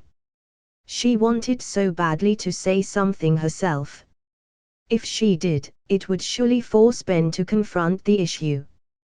But, in her mind, Gwen was always the one putting the effort into making this friendship work, if she could even call it a friendship at all. If Ben couldn't even be bothered to do something to help once in a while too, then this whole thing was meaningless. She didn't want a relationship as one-sided as that. But as they got closer and closer to her house with Ben saying nothing of importance, Gwen became less and less convinced that their friendship really mattered to him at all. When they arrived, Gwen walked up the front steps and put her hand on the doorknob. She stopped and turned back to Ben, waiting. Ben lifted his hand and casually waved to her. "See you later," he said. Gwen's heart sunk. Not only was he not interested in resolving things with her, he didn't even seem like he wanted to make plans to see her again anytime soon. "What's the matter?" Ben asked when Gwen continued to stand there instead of going inside. "Nothing." "See you," Gwen said dejectedly. Without another word, she went inside and headed straight up to her room. She'd prepared herself mentally for this possibility. Even if she was hoping today would be the day they finally fix their relationship once and for all, she knew it probably wouldn't be. She didn't even feel sad or angry like she had on their birthday. Instead, she just felt empty. Was this really all for nothing? By now, the pattern in their relationship had become perfectly clear to her. They get along, they hang out, they fight, they stop hanging out, they make up, they start hanging out again. It just kept repeating like that. But even though it was a cycle, Gwen had always felt like they were making some progress, like every time they fought and made up, they were able to stand each other just a little bit more, even to the point of friendship. But I was wrong. She and Ben were not friends. They were never friends. Maybe they'd never be friends. She had no idea when or why this had become such a big deal to her, but the realization crushed her. As Gwen expected, she and Ben eventually stopped hanging out almost entirely. For a little while, it seemed like that wouldn't be the case because they met up a few more times each week. But like before, something just felt off. They didn't feel as relaxed around each other anymore, and they simply weren't having as much fun. They both felt it. So, without saying anything about it, they just started seeing less and less of each other. Worse still, they were fighting again. Not the playful fighting they'd gotten used to recently, but actual fighting, like they'd done at the start of their first summer together. It got a little bit worse every week, and it eventually reached a breaking point near the end of January. One night, Gwen was watching the news. Since she wasn't hanging out with Ben as much anymore, she ended up watching a lot of TV and doing other meaningless things to kill time. She didn't like having this much free time, but she didn't want to start filling every second of her life with activities again like she did when she was younger. She was past that. Nothing too exciting was on at first, but then a news broadcast came on about another sighting of one of the alien heroes in Bellwood. Gwen sat up at attention immediately. On her TV screen, she saw shaky cam footage of XLR8 zooming up to some criminals, beating them up in seconds, and then zooming off again. The footage was apparently from last night. "What the?" Gwen said under her breath. She glared at the screen even though XLR8 wasn't on it anymore. "He's doing it without me." This was a first, as far as she knew. Ben had only gone heroing a few times outside of summer, but he had always come to her for help whenever he did. This time, she wouldn't have even known about it if she hadn't seen it on the news. She didn't appreciate being left out like that, and she knew their grandfather wouldn't like him going off to fight crime on his own either. It gave her a terrible, sinking feeling in her gut. Ben ignoring them to be a hero on his own, it reminded her of the Ben she'd met when she went 20 years into the future. She thought she'd prevented that future entirely. I hope he's not still turning into that jerk. Gwen went up to her room, took out her phone, and called Ben. "Come on, pick up you little." "What?" Ben's voice came through the phone. Excuse me. Just what the hell do you think you're doing?" Gwen demanded. "Well, Right now I'm talking to a dweeb on the phone. Why? Ben retorted without hesitation. Don't play dumb, although I guess you're not really playing. I saw you on the news, doofus. Gwen was making it clear by her tone that she wasn't joking around. What do you think you're doing, going hero on your own like that? Ben scoffed. I don't need you to babysit me. I can handle myself. Oh, sure. I guess all those times you needed me to save your sorry butt don't count, huh? Who cares? I'm the one with the watch. With this thing, I'm pretty much unstoppable, Ben bragged. I knew it. That stupid watch of yours has always made you so arrogant. You think you're so much better than me just because you can turn into a giant fly. Well, guess what?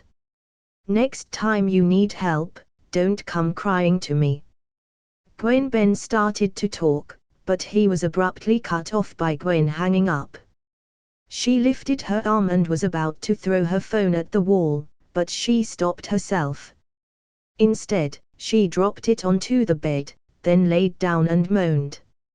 It took a moment, but realization eventually set it. That was dumb. She was angry, and she had every right to be angry, but still, why would she want to make things worse with Ben than they already were? So now she was mad at Ben and at herself. Why do we always have to do this?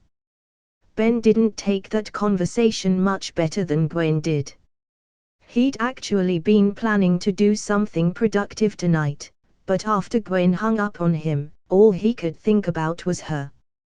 Who does she think she is, calling me arrogant? As far as Ben was concerned, Gwen was the conceited one. She always acted like she was a genius and treated him like he was an idiot. They both had superpowers, and yet she thought she was the only one who could use them responsibly. Sure, he was always overconfident in his abilities, whether he was fighting aliens or just having a competition with Gwen, but she wasn't any different. Like usual, Ben didn't even see why Gwen was that angry about this. Truthfully, he didn't think she would have even wanted to come with him on his latest crime-fighting excursion. Lately, she hadn't seemed particularly interested in hanging out with him. She'd been ditching him more and more, and when they did hang out, they just ended up fighting half the time anyway. Ben looked down at the Omnitrix. It had felt so good to use it again. It always did. He wondered if Gwen felt the same way when she got a chance to use her magic. He sighed. Maybe I should have invited her. After all, he would hate to miss a perfect opportunity to go hero. If Gwen felt the same way about using her magic, she would probably hate missing an opportunity to use it just as much. Ben's expression toughened. He stopped himself from thinking like that. He didn't want to second-guess his decision not to invite her. He couldn't let her win like that, even if it only meant admitting it to himself. February, Year 2. Ben and Gwen still hadn't made up since their fight about Ben going hero on his own. That had been a couple weeks ago, and they hadn't seen each other since. They told themselves they were better off without the other around, but everything else in their lives was going about as badly as it usually did when they were separated. So when Gwen spotted Ben at the mall one day, she wasn't exactly happy to see him. She already wasn't in the best of moods while she was shopping, but her mood got even worse when she saw Ben. He was sitting on a bench eating donuts from a stall a few yards away. She considered just ignoring him and walking away without letting him know she was there, but she had a lot of resentment built up towards him that she wanted to vent a little. She walked up behind Ben. "What are you doing here, doofus?" she asked. It was a fair question, since Ben didn't seem to like them all. Startled, Ben stood up and looked behind him. Oh, great. Figures I'd run into you here. What are you doing here, dweeb? He returned the question. I asked you first. Gwen said. Ben rolled his eyes. Well, I definitely didn't come here to see the world's grumpiest redhead. I was gonna buy this game I wanted, but they didn't have it. Great. Then there's no reason for you to stay. You should get going. Gwen smirked. Ben chuckled. Nah. If me being here annoys you, maybe I'll just stick around. Yeah, how about no? I'd rather not be seen anywhere near you in public, Gwen replied. Well, I'd rather not be near you anywhere. Ben and Gwen glared at each other for a moment, until they heard someone say Gwen's name. Gwen. Is that you? They looked off to the side and saw three girls their age just inside a nearby clothing store. One of them was looking through a clothing rack, one was typing something on her phone, and the one who had spoken was walking up to them. Ben didn't recognize them, so he figured they went to Gwen's school. They immediately reminded him of the pretty girls at his school, the ones JT and Cash always tried and failed to hit on. If these girls were anything like those ones, then they probably wouldn't have much in common with Gwen, so he was a little surprised one of them was seemingly friendly with her. Are these Gwen's friends? Well, fancy seeing you here, the girl said to Gwen. Gwen stared at her. She kept a straight face, but it was clear to Ben that Gwen was not happy to see the other girl. Hi, Nicole, she said unenthusiastically. Oh, it's been too long since I've seen you. I guess it's hard to see you all the way up at the front of the class.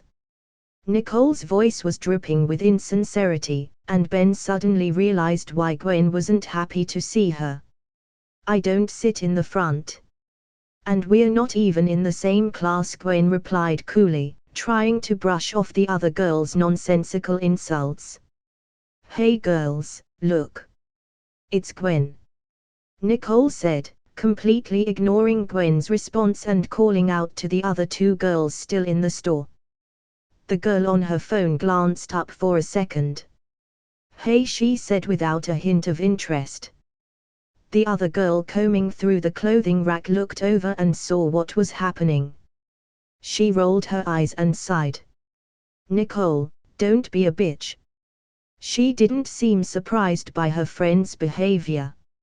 I'm not. Can't I say hi to a classmate? Nicole said, denying her friend's request. So, you here shopping? She asked, turning back to Gwen. Is this new? She pinched the sleeve on Gwen's shirt. Gwen pulled away from her immediately, but Nicole continued unfazed. Oh, what am I saying? Of course it isn't. She laughed at her own joke. Ben and Gwen both rolled their eyes. Nicole, the other girl behind her, said forcefully, but Nicole ignored her. She turned to Ben next. And who's this? She asked. Ben was startled by the attention suddenly being shifted to him. He started to say something, but Nicole continued to talk. Are you here with Gwen? She asked. Well, no, Ben began to reply before getting cut off again. I didn't think so. I should have known better than to think Gwen would be here with a friend, let alone a boyfriend. Nicole gave Gwen a smug look. Her friend behind her sighed and face-palmed. Ben rolled his eyes again. As immature as he could be, even he thought Nicole's whole routine was getting old. She was essentially just Gwen's version of JT and Cash. He hadn't really thought of it before, but it wasn't that big of a surprise to learn Gwen also had trouble with kids like that at her school too. He figured Gwen wouldn't be too bothered by this girl, but when he was about to ask Gwen about her, Gwen turned and ran away. Gwen! He called after her. Ooh, guess little Miss Perfect couldn't handle it. Probably running off to go cry somewhere, Nicole said with an insufferable grin. How lame is she, huh? Ben glared at her. It had been a long time since he'd last been this tempted to go hero on someone who wasn't an alien or a criminal. He opened his mouth to say something nasty to her, but just before he did, Nicole's friend came up behind her. Up close, Ben could see the other girl was a full head taller than Nicole. She grabbed Nicole by the ear and tugged. Come on, you little imp. Ow. Ow, ow, ow, let go, let go. Nicole complained. The taller girl mouthed sorry to Ben as she pulled Nicole back towards their other friend who was still on her phone. Ben took a moment to process what had just happened. Nicole seemed to be under control now, so he didn't need to fight with her. But Gwen was still running away. I need to follow her. Without any more hesitation, Ben took off in the direction Gwen had gone. He'd forgotten how fast she was. He saw her leave through one of the mall's entrances, but she had enough of a head start for him to lose her by the time he got to the door. Standing on the steps leading up to the entrance, he tried to think. He wasn't even sure what he was going to do when he caught up to her. He just felt that he had to. He considered going hero. XLR8 or Stinkfly could be useful here, but it was too crowded.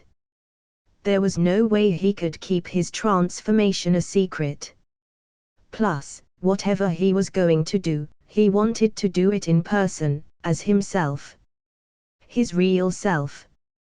He decided she'd probably just kept running straight and didn't plan to stop until she was far away from those girls, and from him. So he took off running. He figured she couldn't be too far ahead of him, and she had to stop at some point. After passing through the parking lot, Ben ran through a small grassy area and came to the edge of the woods. He didn't think she'd have gone in there, so he stopped and looked around. Did I lose her? Crap. He tried to think of where else she might have gone. If she'd taken a turn and ran back around to the other side of the mall, she could have headed home from there. Ben was just about to start running back when he heard a noise through the trees. Gwen! He yelled into the woods. There was no response, but he figured she wouldn't want to talk to him anyway. Sighing, he set off into the woods. After a brief jog uphill through the trees, he came to a sudden downhill slope into a grassy clearing. He found her there, sitting on the ground. Her arms were wrapped around her legs, pulling them into her chest so she could bury her face into her knees. Ben stopped. He had never seen her like this before.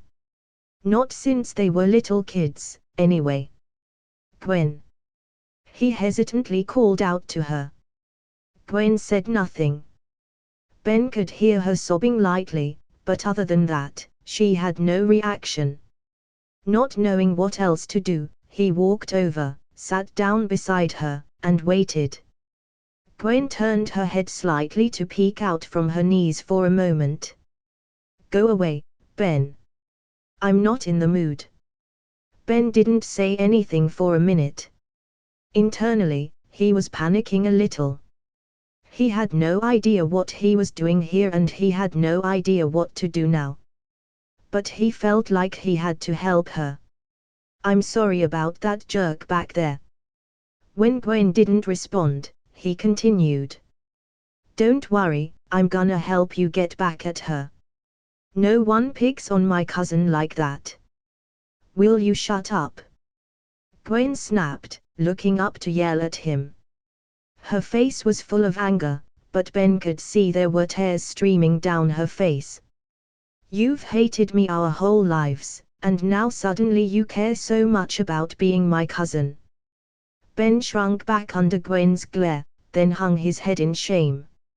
He turned away from Gwen and sat there looking at the ground for a moment.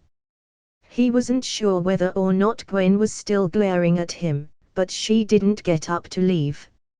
I never hated you. The words spilled out of him with no thought, but they felt like the truth. Ben looked back up at Gwen to see how she reacted. She was staring at him, wide-eyed and shocked, giving him her full attention. Everything felt heavy all of a sudden, and Ben hung his head again. He wasn't sure why, but he kept speaking. We don't always get along. We fight constantly. There are times when all I want is for you to leave me alone, but I've never hated you. Even when we were little, when all we did was fight. I never hated you, Ben repeated. Ben chanced a glance at Gwen. She was still staring at him and there were still tears in her eyes, but she didn't look as sad anymore. You stuck up for me to Kai. You jumped into the null void for me. You snuck onto Tetrox's ship for me. You're always there to protect me. And Gwen, he locked eyes with her. You're my best friend. Before Ben even knew what was happening, Gwen had tackled him in a hug. He fell onto his back, with Gwen pressing her face into his chest. Ben wasn't sure how to react, so he let her lay on top of him and hugged her back. Then they sat up together, Gwen's arms still on Ben's sides and Ben holding her by the shoulders. Gwen was still crying, but she definitely looked relieved. I was so miserable without you last year, Gwen confessed. I was bored, and stressed, and confused, and I just wanted it to be summer again. And then, when we started hanging out this year, and then we stopped, I was so scared that I was gonna lose you again, and. Ben wrapped his arms around her and hugged her tight until she stopped crying. I felt the same way last year, Ben admitted. It was the worst. I was angry. Like, all the time. And bored. Crazy bored. Gwen breathed deeply. On our birthday, you said we weren't friends. On our birthday, I was a doofus. Gwen laughed. Ben smiled. They collapsed onto the ground, lying down next to each other and staring up at the sky. Gwen breathed a sigh of relief. I'm sorry, Ben said after a moment, apologizing for what he'd said on their birthday. I'm sorry, too, Gwen said. I should have just talked to you about it. They lied there like that for a long time. They joked back and forth, talked about nothing in particular, and just enjoyed each other's company in comfortable silence. Both of them felt like a huge weight had been lifted off of them, and now they were able to relax once again. Eventually, Gwen sat up. You wanna come over to my house? She asked. It felt good to say that. For a while there, she thought maybe she'd never get to say it again. Ben sat up too. Sure. He smiled, then he had a look on his face like he'd just remembered something. Actually, you wanna come over to my house instead? He averted his gaze slightly, embarrassed. I have something I want to show you. So, what is it? Gwen asked. On the walk back to Ben's house, she'd ended up asking him this several times. I told you, it's a surprise, Ben responded. It'll be easier if I just show you. When they got to Ben's house, Ben opened the door and looked around. Mom. Dad. He called out. No response. Come on, he said to Gwen, leading her upstairs. Once there, they went into Ben's room and shut the door. Gwen's face was a little red. What's going on here? She thought Ben was acting really weird. And now she was up in his bedroom with him, alone, with his parents gone. So, what did you want to show me? She asked nervously. Ben looked her in the eye. Without a word, he walked over to his shelf, pulled a binder off of it, and brought it over to Gwen. He held it up to show to her. "Here," he said. Gwen looked at the cover. In fancy lettering, it simply said summer on it. Gwen took it from him and opened it. Her mouth dropped. It was a photo album with all the pictures she'd given him last year, plus several more she hadn't seen before. Gwen sat down on Ben's bed. She flipped through the album. It was all there. Every city, every landmark, every stop on their trip, organized and presented beautifully. "When did you make this?" Gwen asked in amazement. Ben was still standing, and looking more embarrassed than ever. "A few months ago. I was gonna give it to you for our birthday," he said. Gwen stared at him with her mouth hanging open, speechless. I know, it's corny and lame and stuff. But Without warning, Gwen put the album down on his bed, stood up, and hugged him again. Ben nearly lost his balance. Gwen was smiling, and her eyes were a bit watery. "This is one of the nicest things you've ever done for me," she said. She hugged him tighter. "Thank you, Ben." Ben was pleasantly surprised by her reaction. "You're welcome, Gwen." The two of them sat down side by side on Ben's bed and looked through the photo album together. They laughed as they reminisced about their adventures. The whole time, Gwen couldn't get over the fact that Ben had actually planned on giving her a birthday present. "We should make one of these for last summer too," Gwen suggested, smiling at Ben. "And I guess I owe you a birthday present, huh?" Ben was about to politely say that she didn't owe him anything, but her playful smile put him in a joking mood. "Oh, you're darn right you do. And it better be something good, too. I spent a fortune on this." Gwen playfully punched him in the shoulder. "Please? After holding out on me for so long, you'll be lucky if you get a pair of tube socks." They chuckled, then went back to flipping through the album. After a moment, Gwen looked up at Ben and spoke hesitantly. "So, we're friends now, right? Like, for real this time?" "I think we've been friends for a long time at this point," Ben said. Gwen put the album down and took a deep breath. "Then, there's something I want you to make a promise with me." Ben furrowed his brow. "What's that?" You know how." Gwen took a moment to choose her words carefully. "Every time we fight, we end up avoiding each other again, right?" Ben nodded guiltily. "If we're going to be friends, we can't keep doing that. This isn't going to work if it's always one step forward and two steps back," Gwen said. "So, no more avoiding each other?" Ben asked. "Yes," Gwen nodded. "I promise I won't avoid you anymore." "Then I won't avoid you either." "You promise?" "I promise." Gwen let out a big, relieved sigh. "Thank you," she said. She paused for a moment. "So, does this mean we can stop fighting all the time now, too?" she asked. Ben laughed. "You kidding?" He slumped down next to her and put her in a headlock, tussling her hair with his knuckles. "Fighting is what we do, dweeb." "Ow, hey!" Gwen complained in between bits of laughter. "Get off me, doofus. Make me. Oh, you are so dead." And that's the ending of this part, everyone. Hope you like the video.